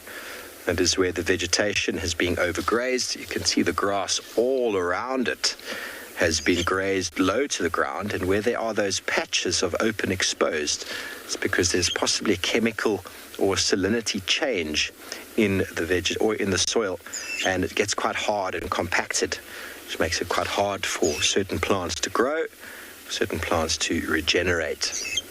A very natural process, but these areas are characterized by the magic guarri, which we've been going on and on about, and the habitat that they occur in obviously provides specific habitat for certain individuals. But yesterday, talking about ecology, how some plants and some organisms have got the ability to tolerate salt, the magic guarri has got that ability as well. And we'll talk more about that in the medicinal segment that I'll be setting up in a few moments, about the roots specifically. And although I haven't harvested in roots, we can still talk about them. So this hornbill is picking up insects like peanuts.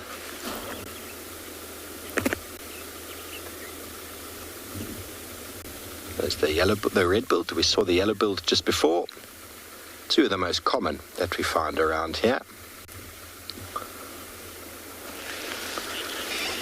Okay, well, we're going to set up for medicinal segment, and we send you over to Tswalu Kalahari.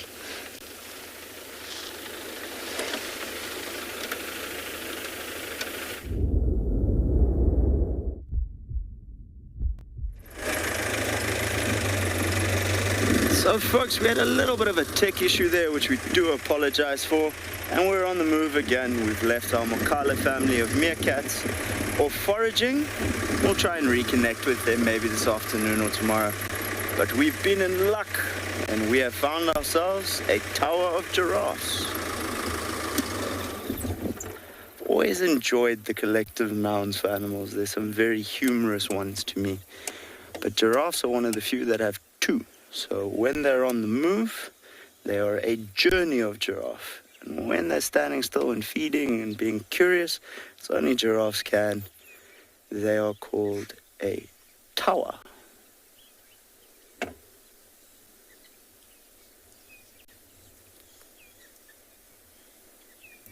And this looks to be made up almost exclusively of ladies. One or two ossicones I just need to check, but I do believe the ladies have been to the waterhole and are now heading off.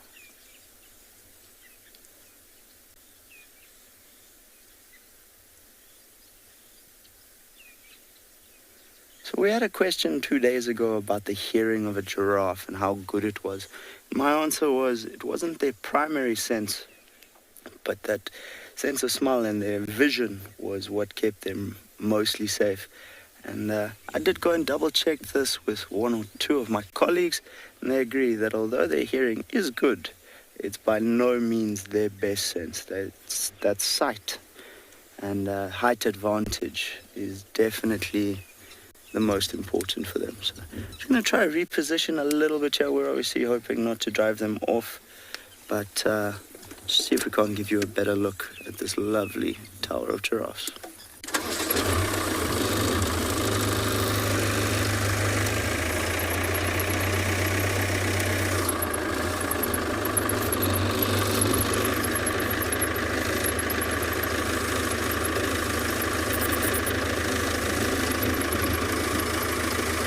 So a question from Vicky about, do a giraffe's pattern have a specific survival purpose? Now, that's a first for me. I do know that it might help with certain insect species that would feed on them because it might confuse them slightly. And that in itself is still a theory. But what you will find is in thick vegetation, that broken pattern will have light segments sticking out more against a dark background, and then vice versa against a lighter background with the darker pieces sticking out.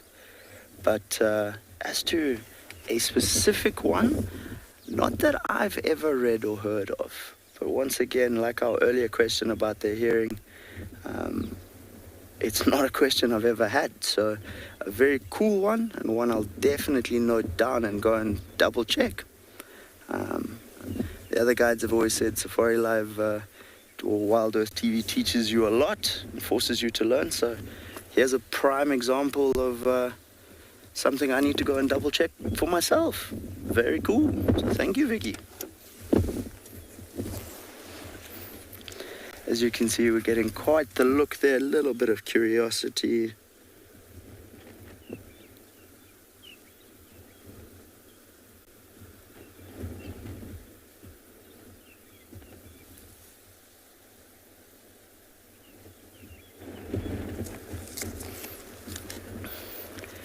I do know one of the things you can obviously use the pattern for is identifying individuals, as well as telling the difference between certain species.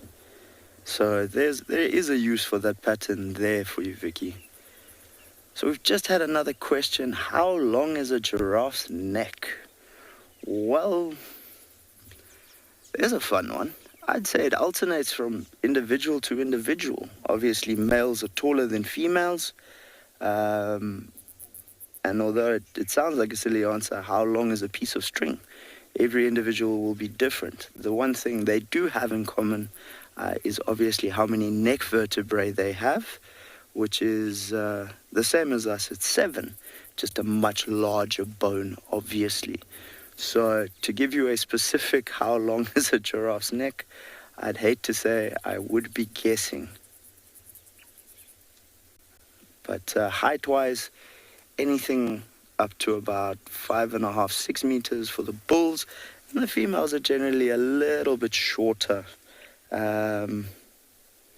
Anywhere up to about 4.5, 5 is kind of the average. So taking a look at them, I'd say easily 35, 40% of that height is neck, maybe.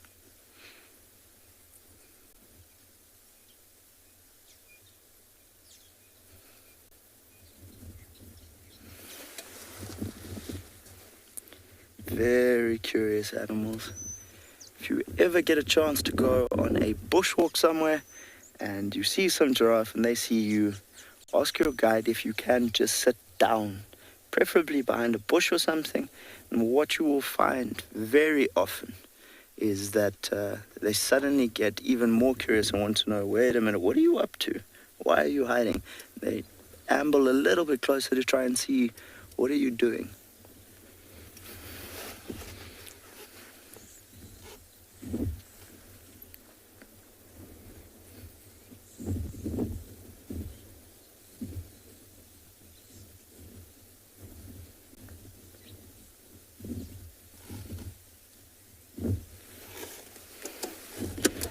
We're going to try and reposition again, folks. They are walking away from us.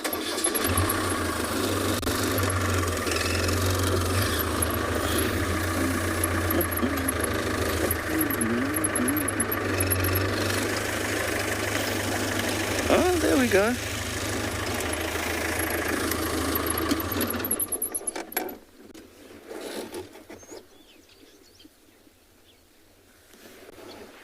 They're hopefully going to cross the road here. So where we are now, the wind is swirling. We're fairly close to the mountains, but we're in a little bit of a depression. But the primary direction is from the giraffes towards us. So coming from the north and heading south.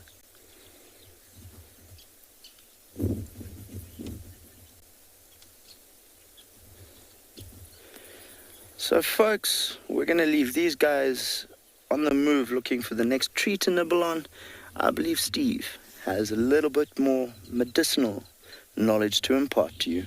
Enjoy.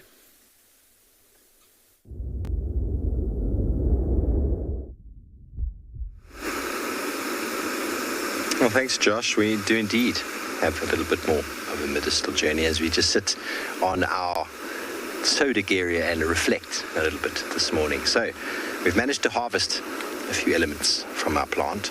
I told you before that I'm not going to harvest the roots. Roots are unsustainable. So for the purposes of this demonstration, we're going to use the bark. Now, first of all, here is the bark. You can see how nice and brown it is on some of the older bark. Very brown. And you can actually use this to make a type of dye for basket weaving specifically. And essentially what you do is you soak this in water, you boil it in water, add a bit of salt and mix that up, and then you can basically go and take that and put whatever material you want to in that liquid, and it will turn the same coloration. Now we're going to use the bark in the place of the roots today to make a little bit of a mixture. So here we go. In we go. I'll save some of it, because there's quite a bit of bark here. Some fresh bark, some old bark. Let's just turn that, oopsie, other way. I left my kettle at home, so I had to quickly rush and get it. We've been having lots of power outages, so it's nice to have a coffee in the morning on my own little kettle, and I forgot to pack this. I packed the gas stove, but I forgot to pack that. So let that boil. That's going to boil down to about 8 minutes or so. The leaves, you can see them over here. A whole lot of leaves. I've basically got it around my neck because it is a good luck charm. Lisa, you want to know if there's vitamins in the tree bark? I don't know about vitamins, but there's definitely nutrients in bark, and there's lots of medicinal properties that animals are looking for. Lots and lots of medicinal properties. And we'll talk exactly about what it is that this plant provides once we've broken it down fully. But talking about vitamins, here are the fruits, and it's not often you get to see such nice ripe red fruits. The purple and red are the ripe ones, the green ones are not ripe, and these are actually relatively tasty. A little bit bitter. Not like conventional fruit. You see that most of this is actually a seed. So that seed is then what's going to go through the hornbill's bottom or the monkey's bottom. But be careful, because these fruits actually work as a purgative as well. So purgatives will make you go this way and that way. Be very careful. Okay, but those seeds are then distributed, and they grow very, very well from seed. But what you can also use, you can actually brew a little beer from this one. So talk about vitamins, lots of vitamins in beer, is there not? And obviously there's always vitamins and nutrients in fruit, and this can make a very nice sort of brewed beer. So you can imagine gentlemen in the wilderness many, many years ago sitting under these nice shady trees, making themselves a little bit of beverage while the day is hot and just enjoying the shelter. I can imagine doing that as well. Okay, so we're allowing this to boil. There's not too much use in the leaves, but I managed to cut a piece of that bark, that wood off. You can see how nice and yellow it is. Remember I said that they don't use this for firewood, but it is quite hard. It is quite hard. I could definitely beat somebody with this. Not that I want to beat anybody, but you could make implements, you can make tool handles out of that. You could definitely make a cooking spoon, axe handle. It's pretty solid stuff. Pretty solid stuff. And it's got a lovely, lovely texture. Johan actually works with wood, so he actually quite likes this coloration. Lovely fresh smell. So elephants will feed on the branches of the Majiguari, and you'll find them when they've crunched. And they don't eat the leaves necessarily. The giraffes will eat fresh leaves. And they'll crunch it, they'll get that bark off, just like what I've done over here. And obviously the medicinal properties that we're going to delve into in a short while we wait for this to boil, are going to provide us with some insight into why we don't worry about Majiguari, because it is a very important plant touch for the animals and for people alike.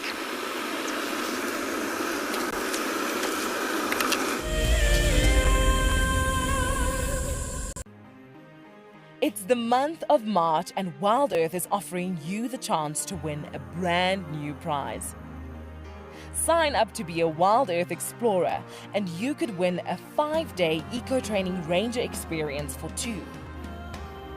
Eco-training is the pioneer and leader in safari guide and wildlife training in Africa.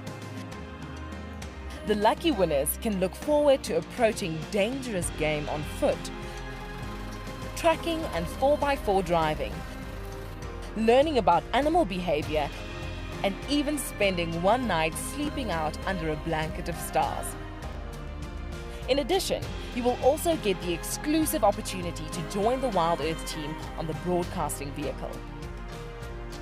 Sign up to be an explorer now, and it could be you that wins this life-changing experience. Terms and conditions apply.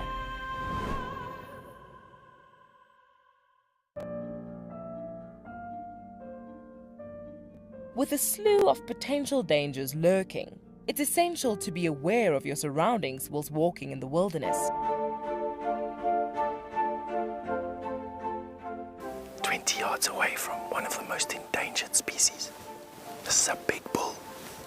What a moment, what a close encounter with an Ellie bull. He's just over here now. He's moved completely away.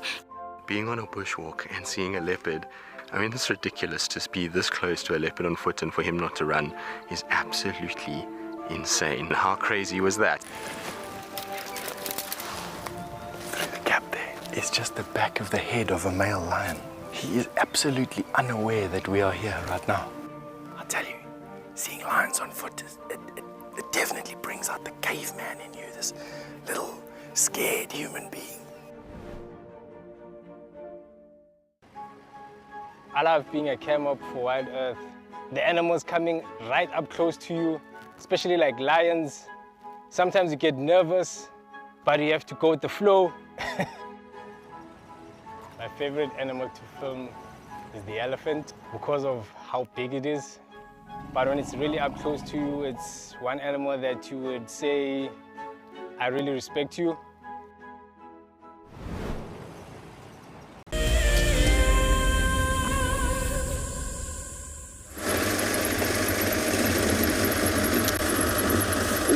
folks, I hope you learned something interesting on that side of the world from Steve.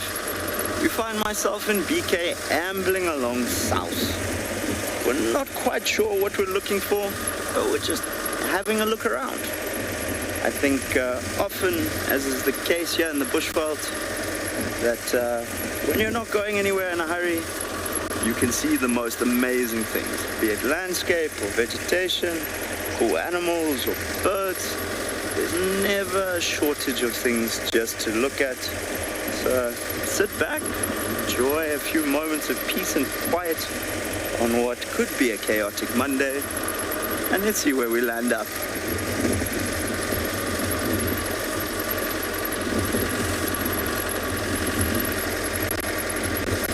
So, why do we not get elephants in Tswalu? And it's a very simple answer. Tswalu is an incredibly arid area, which, although it might seem hard to believe at the moment with how green the vegetation and how thick it looks, we just don't have enough vegetation for them. So the biggest issue is obviously they're a bulk feeder. They need over 300 kilograms of food a day as full-grown adults, and this property just can't handle that. So be it a mixture of grass and roots, bark, fruit, woody material on that, we just don't have enough vegetation. So I have asked the same question of those much higher up the food chain than me, and they said to me, if the property was double its size, so that would take us to well over 2,000 square kilometers, a massive, massive area. We might be able to get 3 or 4 individuals, and they'd have to be desert adapted, which is already a micro population in itself. But the reality is Tswalu tries to keep only animals here, not vegetation, I apologize, but that too, that would have naturally occurred here 100 years ago. Now, in this case, elephants might have migrated through these areas in years of very good rainfall, but they would not have been a resident species in this area. Our rainfall's just too low. Our annual rainfall roughly on the property is between about 200 and 280 mils, depending where you are.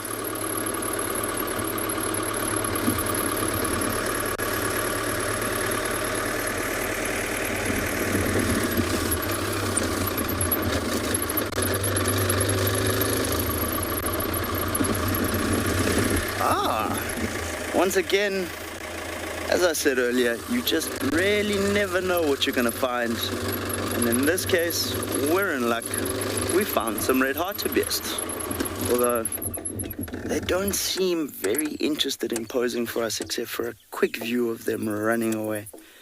The very fast antelope, and a particular favorite on the menu for our 2 cheetah brothers. In fact, they are very partial to a little hartebeest on the menu. In this case, we're going to keep on driving. We'll see if we can't get them again.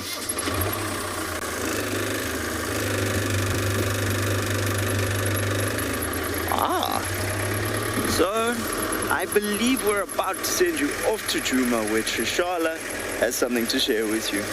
We're going to see what else we can find.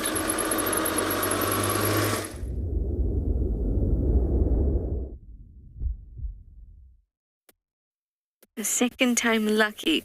We checked in the morning and no luck. And now we have Ntima's littlest one, Ribbon, and her 2 boys. Look at this. Oh, this one is just too cute.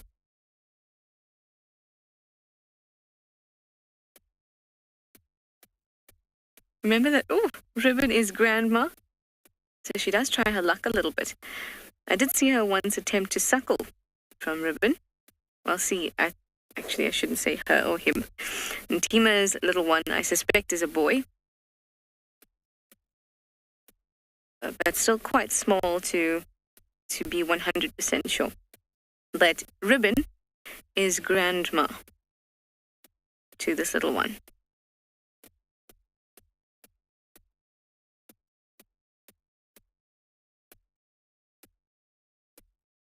So if you have a quick look at the pseudopenis now, or when we get a chance, you'll see that it's quite pointy.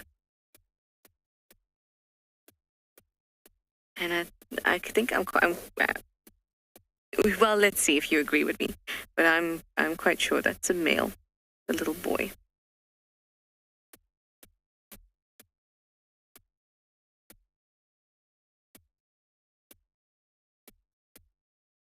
It almost looks like a diamond at the edge, or at the end of it.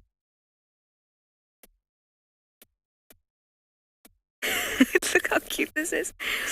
So you know that hyenas greet each other in a rather peculiar way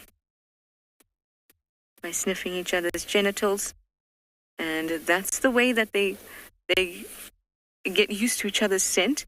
And then also the clan scent. So the clan as a whole has a very specific scent too. And this little one is kind of jumping on Ribbon's face in an attempt to greet her, but obviously they've been here the whole time, so they've greeted each other already. Now it's doing a little bit of anal pasting, also some practice for when it grows up and wants to paste around the territory. But also those particular stalks that this youngster is going over at the moment,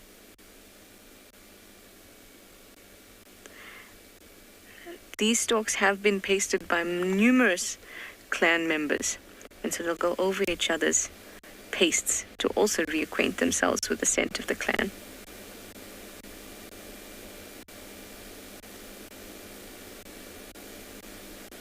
I had a fabulous comment there.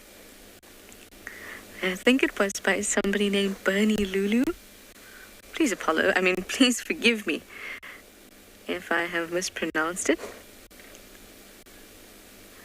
Bernie Lulu says, "Oh my goodness, this is so adorable." It really is. And this littlest one is particularly cute. Because I can't say that it's cuter than the others. It's just particularly cute.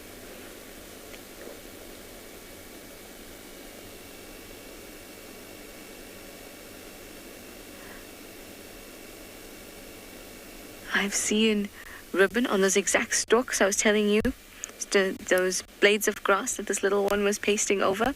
On those exact blades of grass, I've seen Ribbon paste as well.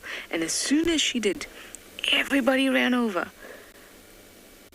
so that they could paste over it, because by doing that, they're sharing bacteria, and the bacteria, as well as other chemicals that are caused hormonally, is what actually creates that smell. Bacteria creates a lot of smell, actually.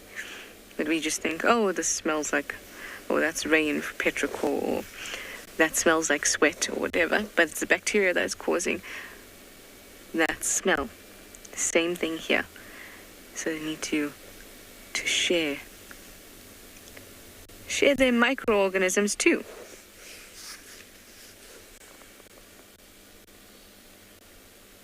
Alison, you'd like to know at what age the spots start to appear? Between 2 and 3 months, those spots will appear.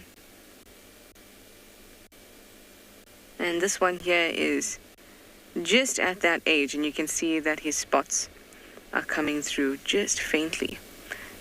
Now, and once it starts happening, it happens quickly.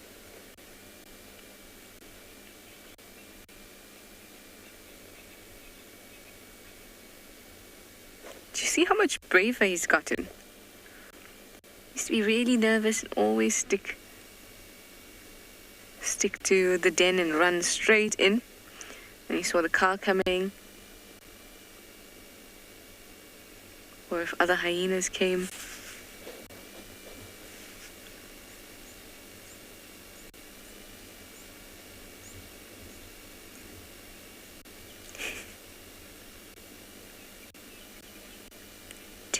Too cute.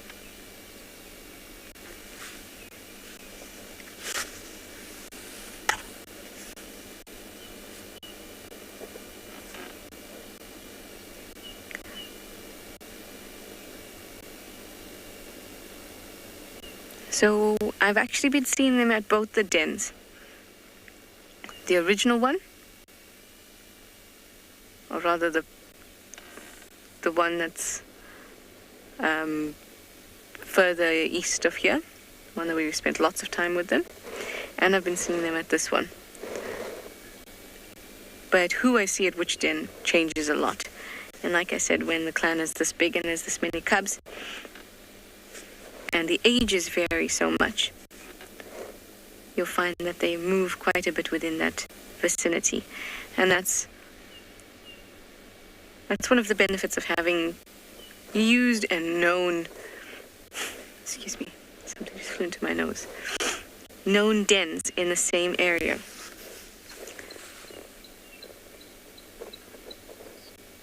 So they can move. Oh, that's too cute. Oh my goodness, that's too cute. Oh, oh, that's so cute. I think this cub is looking over in the direction of Steve, because he's got another medicinal lesson planned for you.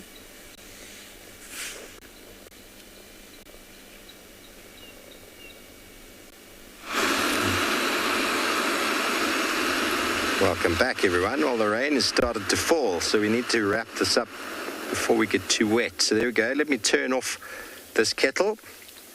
I've taken a small sample of the liquid before. Let me pour it for you now. Here we have made a lovely decoction. A decoction is about 8 to 10 minutes. This has been about 15 now, I think. See that brown coloration? So if you added a little bit more of the older bark, I suppose. You see, I found some of one of the stumps that I broke off. You see how purple that color is there? So you definitely be able to get that coloration out of the dye. So anything like this, you soak in water, you boil it to get that color out, and then you put in some normal salt, mix it up, and then soak whatever you want for about 12 hours, and it will come out that color, which is really, really nice. Okay, so while we allow this to cool down, it's quite warm, let me I took one sample, now we boiled it for a little bit longer. Let's have a little look at a second sample, if it's changed in color. I don't think it will have. So the active ingredient is there's only so much that comes out of it. You'd have to add extra bark to it. But that is obviously for dyeing. Now, the root itself, which we haven't harvested today, can be chewed as a purgative, and can also be chewed to assist with a headache. But what's also been nicely used with the magic guarri root, and many of you have seen this done before in the past, and I do apologize if it's repetitive, but some people have never known this before. But the magic guarri works very well as a assistance in toothache, and for those out there who have forgotten their toothbrush at home, it also works very well as a toothbrush. Just got to get that bark out, get a little edge like that, and then you crush that with your teeth.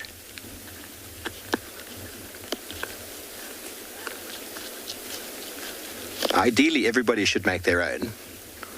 And there we go. Wonderful little borseltjie for cleaning the teeth. Okay, so the plant itself, used for earache. You can make eardrops out of this infusion that we've just made here. Probably put them in a little plunger like this.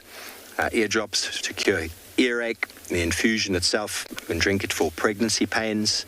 Has also been used to treat convulsions, as I said before, headache and toothache. So anything with regards to female fertility or infertility, this plant is quite useful. When it comes to diarrhea, if you're feeling a little bit overwhelmed, the plant can also alleviate that. But at the same time, the magic guarri works in alleviating constipation.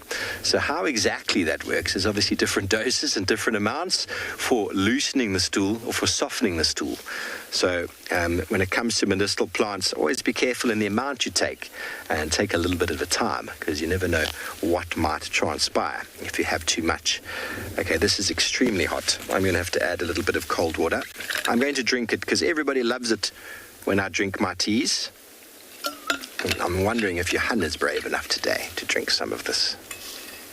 Johan, I can't hear you all the way back over there. Okay, so we're expecting it to be rather bitter.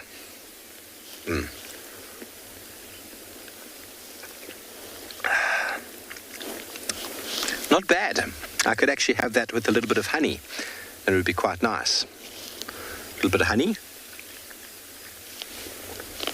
Okay, everybody, so that, in a nutshell, is the magic worry. From brewed fruits to making some beer, to magic charms or lucky charms that can keep you wealthy, can keep you healthy, and can keep you on your toes, to bark that can help you to dye your basketware and your weavings and maybe a t-shirt or two into brown or sometimes even a purple coloration, and then into a very, very useful root product that is able to help with toothache, earache, a wide variety of venereal diseases, curing up. We've got some people who are going to drive past and wave at us and think, what are these mad people doing? Cure all sorts of stomach ailments, from constipation to diarrhea, and at the same time, if you have any pregnancy pains, can also help with whatever pain you might be feeling. So from the Magic Worry's ability to clean one's teeth, we also have the wonderful coloration, as I said before, in the bark. And thank you for joining us once again on another medicinal plant journey. We're going to get rid of our liquid, as we do in the old-fashioned way. There we go, Elton. That is about all I have to say about the Magic Worry, everybody. Cheers.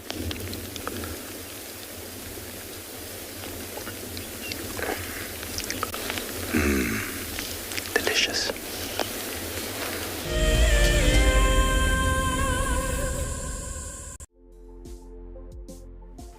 On the 27th of April, Wild Earth will be turning 14 years old, and we wouldn't be here if it wasn't for all of you. And to celebrate, we will be finishing the beautiful book that we started last year that looks at the history so far. But we do need you to be part of it. Please submit your most memorable sighting, or what Wild Earth means to you, or even just your name and a comment to be included inside the book.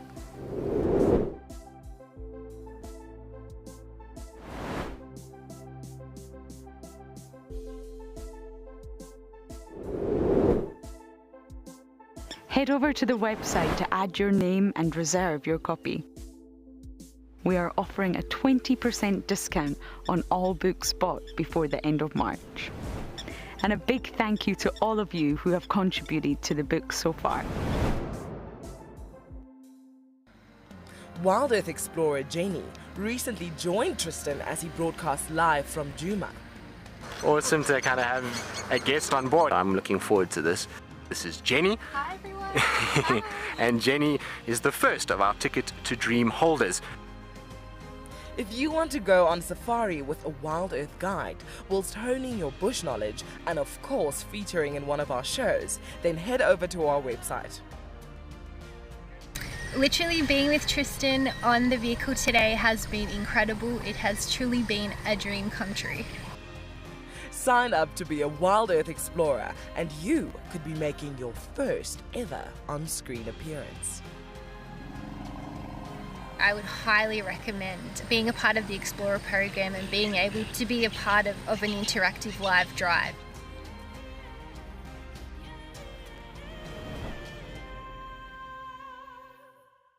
My name is Lauren and I'm currently working in Djuma Private Game Reserve here in South Africa.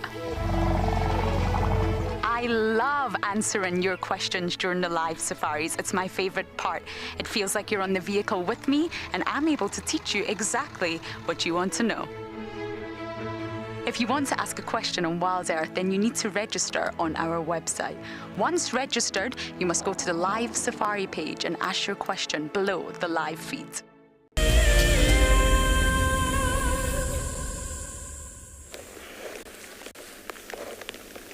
We have Corky's little girl come out to say hi to you.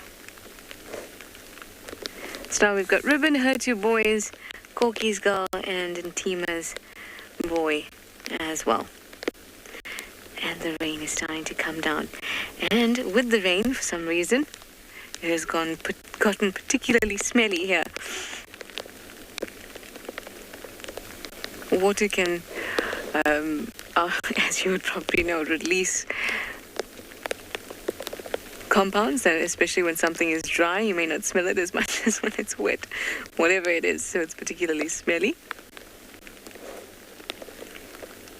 Oh, look at these two.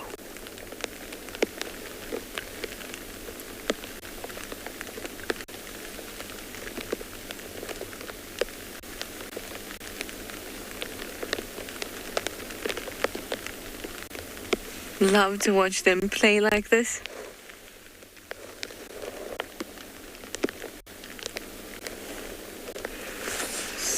So sweet. Lucy, you'd like to know what the population of hyenas are like on Djuma? Well, here on Djuma, our clan, so the Djuma clan, the territory of the Djuma clan, is the whole of Djuma. So there's no other hyenas that we're going to see on Djuma that are not part of Djuma clan, except for one or two that might come in as... What is the word I'm looking at? As immigrant males, perhaps, or occasionally we'll get an EP clan member, Elephant Plains clan member. So we're looking at about 25, 26 hyenas in Djuma. Maybe with the occasional immigrant, let's say 30 hyenas that we could find in Djuma. But for the spotted hyena, see in the Kruger Park, there's quite a few. So there's anything between about 1,500 to about 4,000 hyenas just found in the Kruger Park, and their total population is something between 30 and 50,000.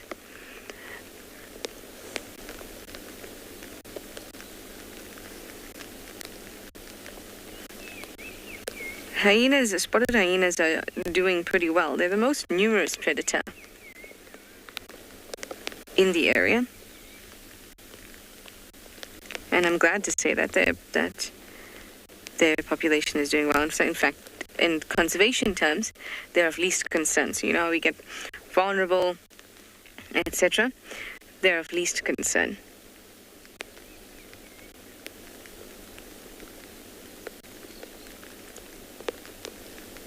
So it's a good thing, because considering their reputation, it's always been a very positive thing when we're with hyenas and we sit with them, because so often with other predators we sit with, even if they're not endangered, their populations are declining. And more often than not, it's an animal that really needs active conservation. And when we sit with hyenas, it's a really nice alternative to that usual narrative. It feels good to know that their populations are doing well and they're of least concern. But that shouldn't determine whether we try to conserve them or not. It just means that it's less dire than the others.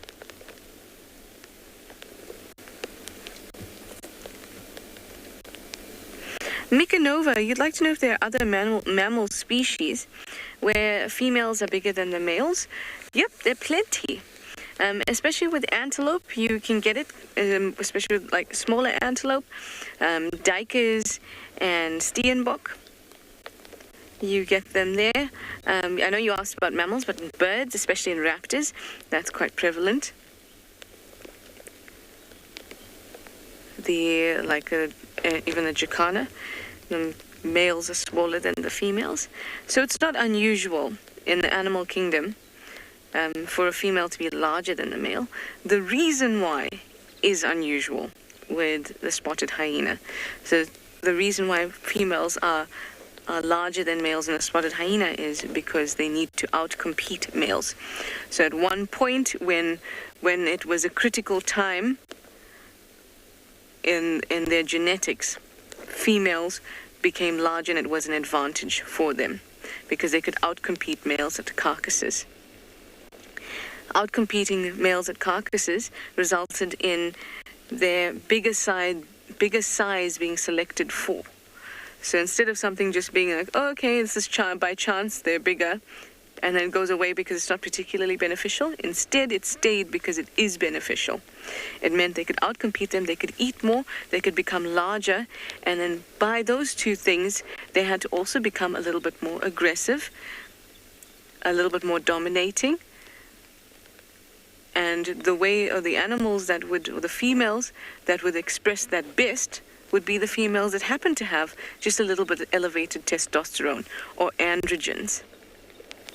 Androstenedione to be exact, but those are just sex hormones. So those females who had higher levels of male sex hormones ended up doing well at carcasses too. So they had the advantage of a large size and extra aggression, or more easily aggravated at least. That also bode well for them. So the structure of the pseudopenis is a result of having an excess amount of male sex hormones in them. So that's why it's not a real penis. It doesn't function as a penis. But the body has a certain plan, certain cells have certain plans, so they know that when this is present, this gets expressed. It's the same thing if you have animals that, you can even get animals that express male components even though they're female, because something is high. They have higher testosterone or higher estrogen. That's because the body is used to expressing certain things as a result of having a high amount of this or that. And so a higher amount of those male sex hormones resulted in the pseudopenis. So all those things work together to give us a matriarchal hyena society. So that's coming back to your question. It is not unusual for females to be larger than males. It does happen across several different species. But what is unusual is the journey that the hyenas took to get to that point, and the reason why, to outcompete the males. I find all of that very, very, very interesting. Because when you think about a lot in science, and especially evolutionary biology, it's mostly chance, and it's whether that chance mutation is beneficial or not. And a lot of the time it's not beneficial, and the majority of the time mutations don't do anything at all. It's not, you don't get to see it until the environment changes or something changes, and then all of a sudden something that was not beneficial at all or meant nothing before becomes relevant. And that makes me very, very excited. And I promise I do have an exciting life outside of feeling excited about evolutionary biology.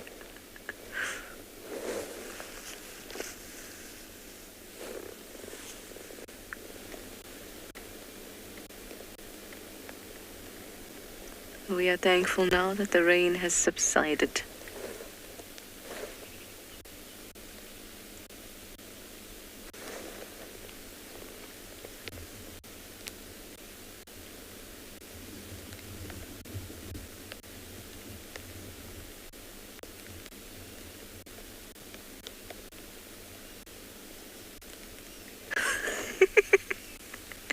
He just jumped on top of Ruben's cubs. Oh, so cute.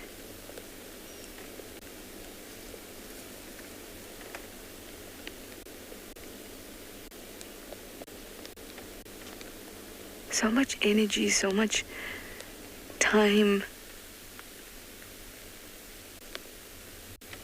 gone in to create what we now see as this joyful, bounding cub.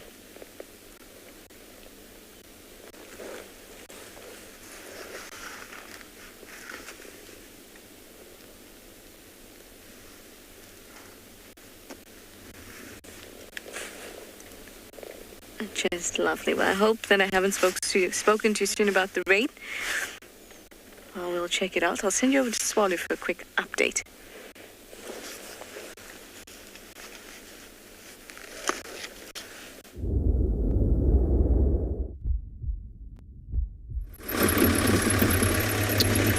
So folks, it seems Steve has medicinal Mondays.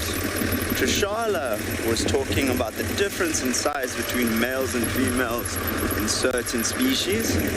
And myself and BK have been having the Monday Muse, which is that question earlier about does Tswalu have elephants? And just thinking about what it would take for this area to be able to carry elephants and how big it would be.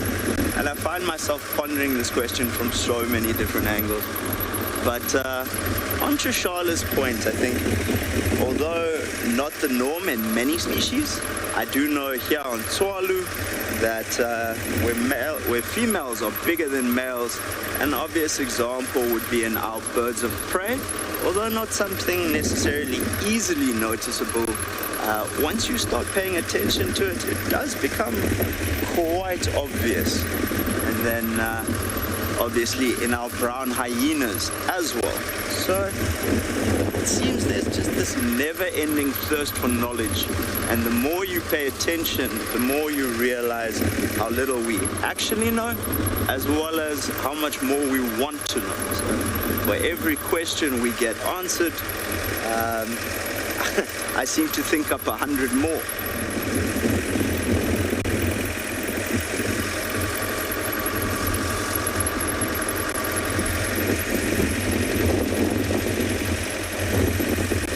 Lovely wind coming in from the north.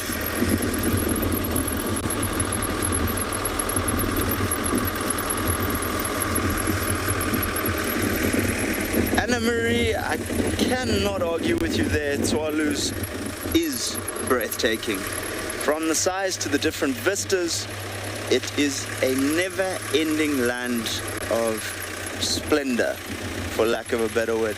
Though it sounds like I'm overselling it to a degree, I must admit this place has a habit of taking my breath away quite often. And we've just hit a luck. We've got two lovely ostriches there, a nice male and a female by the looks of things. He is obviously dark black. Quite a large coat there, there's very fluffy feathers, where she is lighter gray. Oh, and it looks like they've decided they want to have a race with us. Unfortunately, I'm not allowed to speed, so they'll be winning automatically on this one.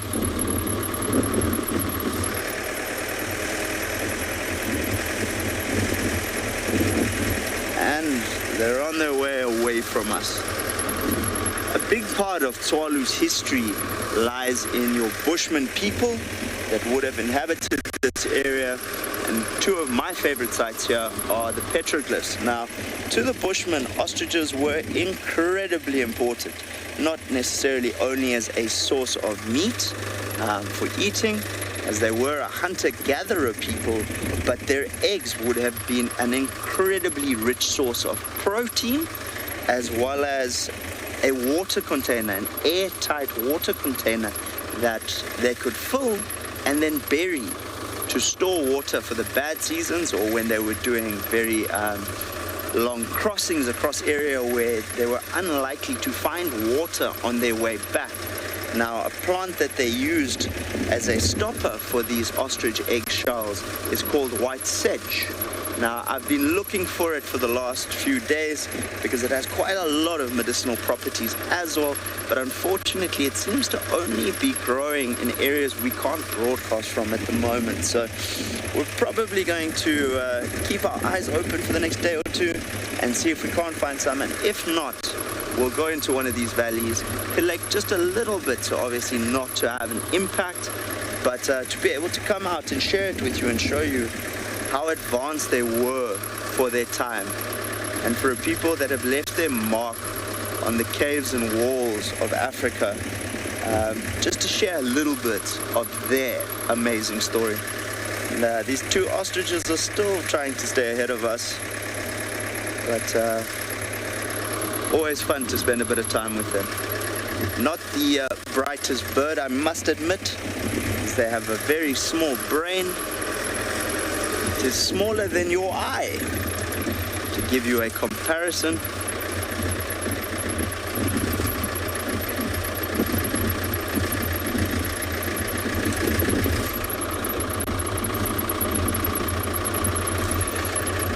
so I think we're going to give Mr. and Mrs. Volstruis some space. We're going to bumble on, and we're going to be sending you back to Tswalu with her hyenas. Enjoy.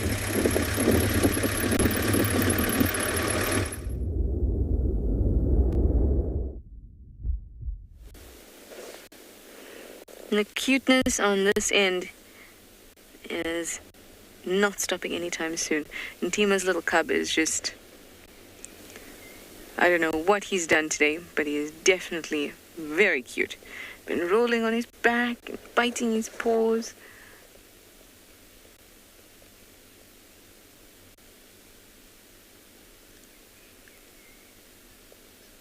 Very, very active. Again, he tried to suckle from Ribbon, but she didn't react. The cubs did. They tried to bite this little one, trying to get it out of the way, but Ribbon didn't flinch at all, which is interesting to note. I guess when something's trying to steal your food, as would be in the heads of Ribbon's two boys, then Mum doesn't have to interfere. They'll be fierce enough about their food.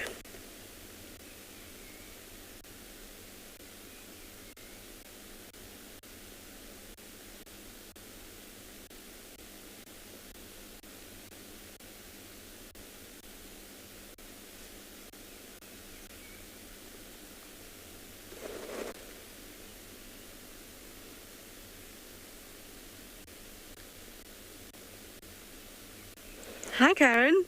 You say that this little one is super busy this morning. Yes, very, very busy, like a busy body, just moving, moving, moving. When we drove in, it kind of stood there and looked at us. I think he feels a little bit king of my castle, or king of my den today. Very busy and all by himself. I really like that. You know, when little cubs, even little babies or youngsters, toddlers, they can be so busy by themselves, completely entertained. I love seeing that.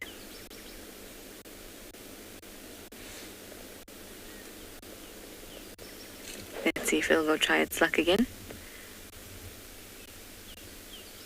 It's cold out here. It wants some warm milk.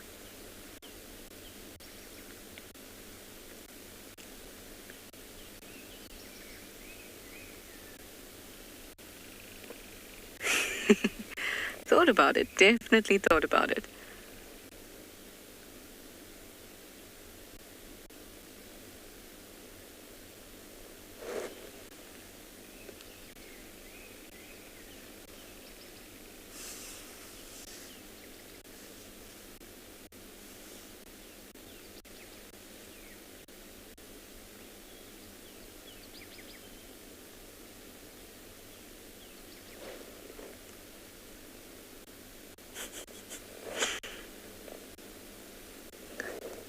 The playmate has gone. Corky's cub was this little one's playmate.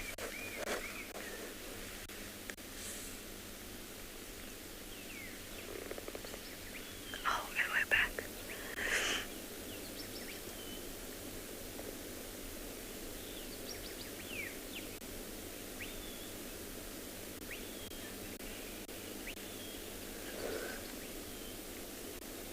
Hi, Sophie. You'd like to know if hyenas only scavenge or do they also hunt? They most definitely do hunt. In fact, they hunt half of the time, at least. Sometimes they hunt about 80% of the time. That's most of the time. But at the least, they hunt at least half of the time. But when they hunt, it's very quick. And we've only seen it seldom, sometimes up on quarantine. So, and they don't they kind of keep it quiet because they want to make sure they don't have to share what they hunt or their prey with anybody else. So they keep it quiet and they eat. And occasionally if they take something big, maybe one or two will be together. But they most definitely don't only scavenge. I did get another question, but I didn't get the viewer's name. But I'm sure I'll get some help in a moment. There was one before Sophie's.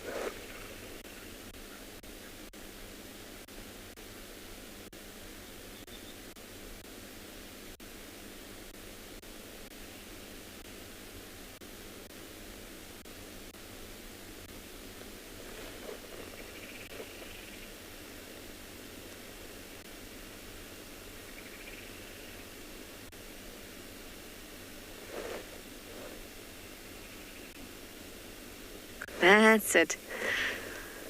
Noble Rabbi. Hello and welcome. If you'd like to know where are the biggest populations or where the majority of the spotted hyenas found in South Africa, in the Kruger, as well as in East Africa, Tanzania, Kenya, Masai Mara, Serengeti, those areas, large hyena populations, and here in Southern Africa, Kruger National Park, as well as this Greater Kruger National Area, or Greater Kruger Park area, have the largest and the most stable populations of spotted hyenas, but more stable in Southern Africa, where there's large protected areas.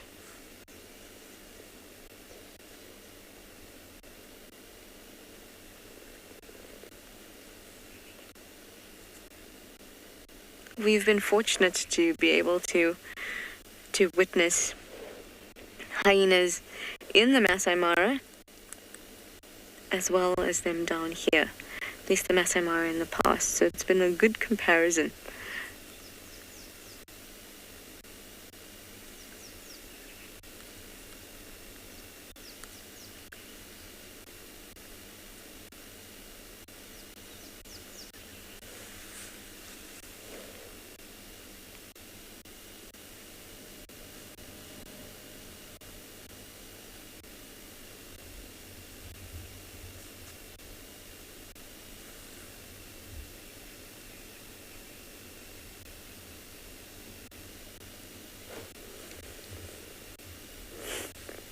Lisa, you say that Ruben is such a chilled leader.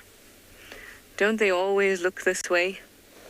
Until something happens, until something changes. Yes, she is, Lisa. She is pretty chilled. But she also has quite a commanding presence. And I see when she arrives at the den, the hyenas stand up quite tall, go straight up to her, ready to greet. They show their submissiveness.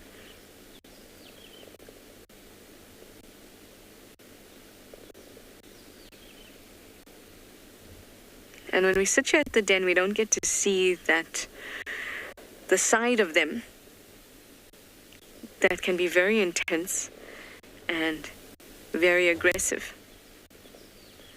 We always kind of see them skulking, kind of almost looking a bit absent-minded, you know, even when they're scavenging.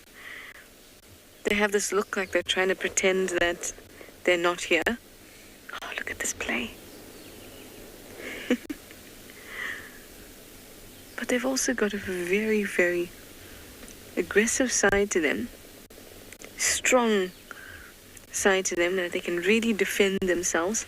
And like we were talking before with Sophie's question, they can also hunt very well as well. So there's these bits of them that we tend to forget about when we sit at the den, because we get to see cuteness like this. And how soft they can be and warm. Oh, look at this, look at that.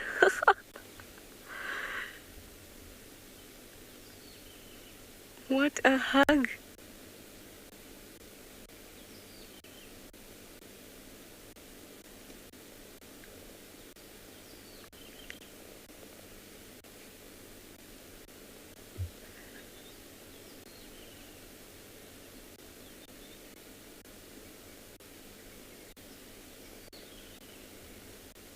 But Lisa, I must say that I think that hyenas in general are pretty chilled animals, but we should never mistake that. That's my point.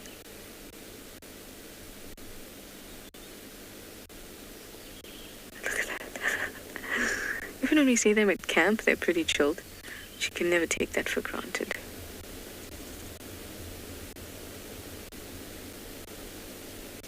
Oh, so much play. This is just too lovely. Just too lovely.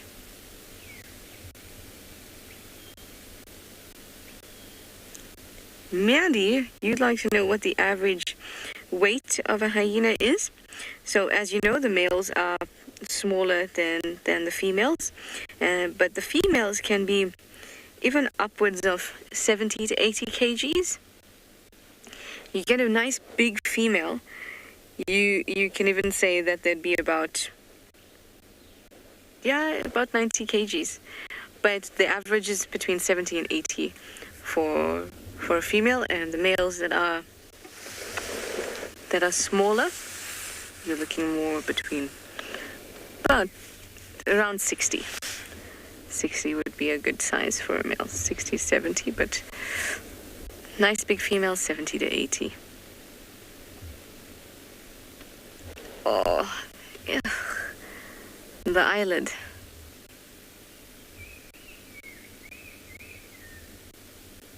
Oh, now the nose. Wow, Ribbon is very, very tolerant. Okay, Lisa, I completely agree with you 100%. She's super, super chilled. At least here at the den, and especially today. I mean, I don't know any granny that would put up with this extent of play. I certainly wouldn't be biting my grandmother's nose, eyelid, and ears and not expect any recourse.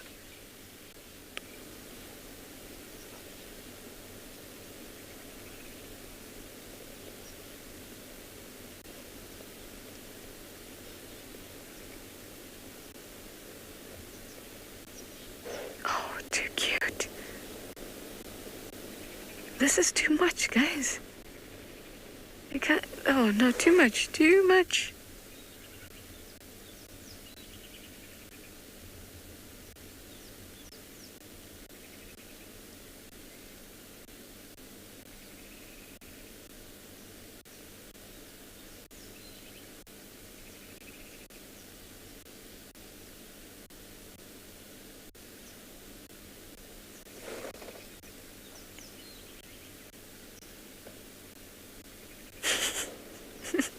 Goodness. I'm just enjoying myself. Here we have 10 minutes left of show, and if this is how we end, I'll be very glad just to watch this unfold. Ruben just yawned, and the little one kind of launched itself between her jaws. What are you doing?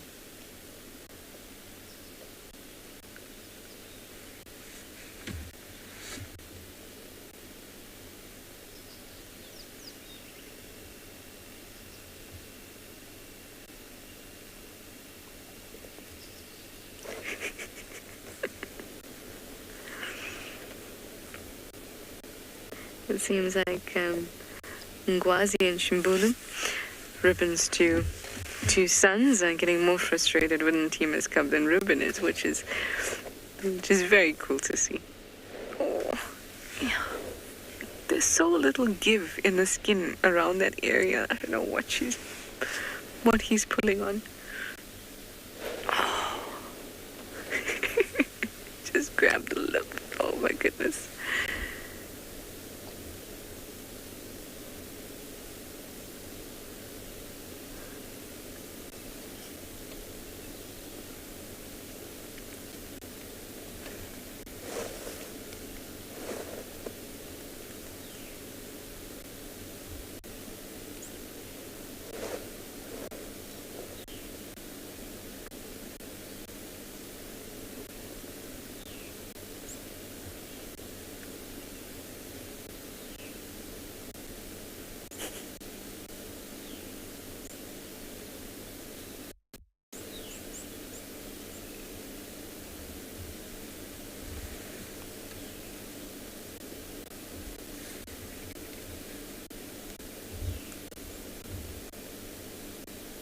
This is just magic.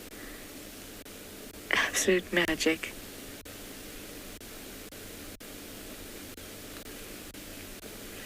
Hi, Susan. You're 5 years old. Do you think, or you hope, that this cub will remain as playful as it is now when it's an adult? I hope so too, Susan. But I think we can be quite sure that it is possible, because there was a cub named Tswalu, and you know him now as a sub-adult. And Tswalu was very playful then, and he's very playful now too. So look at this. So, Susan, I think so. I think this cub will stay very playful too. This is just cool. Ribbon actually, I dare say she might be enjoying herself.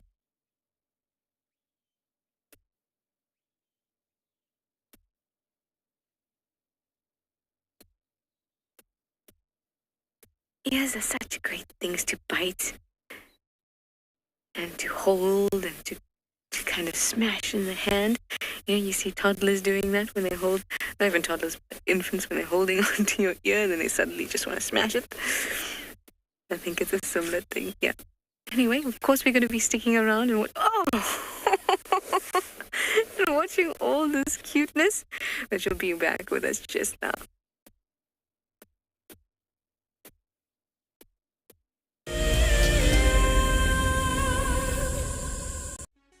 For all of you Wild Earth explorers who bought plaques, today is the day that you will make your very first safari on our vehicle. Because we are quite remote here in the bush, they have taken some time to arrive, but I am happy to say they are here and they look great. Marcel has spent the day attaching them. Let's take a look. Before we mount these nameplates, we just give a light dusting of green paint. This is to better match them to the color of the vehicles and also to decrease the reflectivity of the metal and thereby staying sensitive towards the animals. Bumble crew, hopefully Dan Black, Liesel Apgar and Alicia George. Well, it's time for me to get ready to take you all on a safari. Let's go.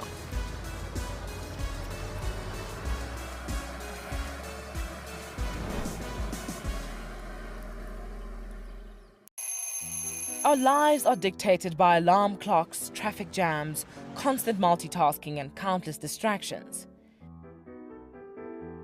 The wilderness is where many of us feel the most human. On a bushwalk, we become part of the natural landscape. As you step off the vehicle, everything comes alive.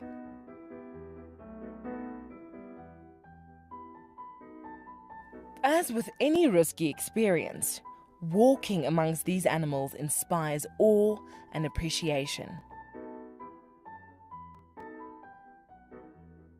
Now, it's your turn to go on a bushwalk. Join us from Pride Lands as we slow down our thoughts, put aside our distractions, and reconnect with a place that first taught us how to be human. My name is Steve, and one of my favorite things at Wild Earth is getting questions from you. The type of questions that I really like are those ones that really help us to unpack and understand and really integrate the ecological knowledge and fully appreciate the importance that animals such as these Cape buffalo bring to the ecosystem. If you want to ask a question on Wild Earth, you're going to have to register on the website. But once registered, just head on over to the live safari page and enter your question under the live feed.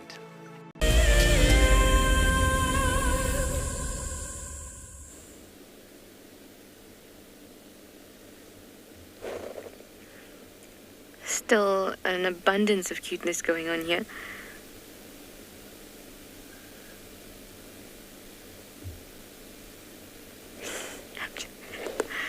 There we go. Finally, Ribbon has reacted. In a slightly irritated way, but she did so well. She really let Ntima's cub have a field day on her face. Oh, and the cuteness is not done. We now have a stick.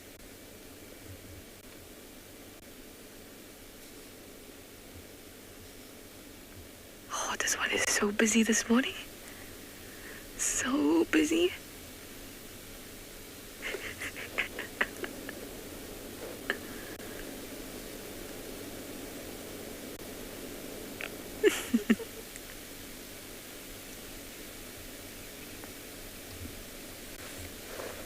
Bit of bush clearing now. What a helpful young hyena.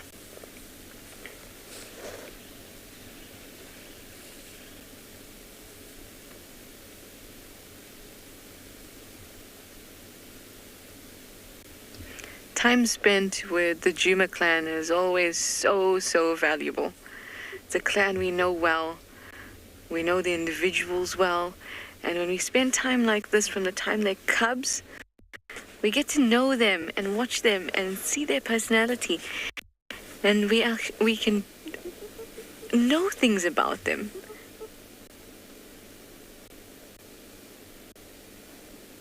I try never to take this time at the den for granted. This den time and den time we've had in the past, because it's just so valuable. So valuable for the reputation of hyenas, and so valuable for us getting to know them as a clan. To know their personalities and to be able to follow their stories. The most special part is to be able to share it with all of you. Well, thank you everyone for your questions and comments. We'll see you this afternoon.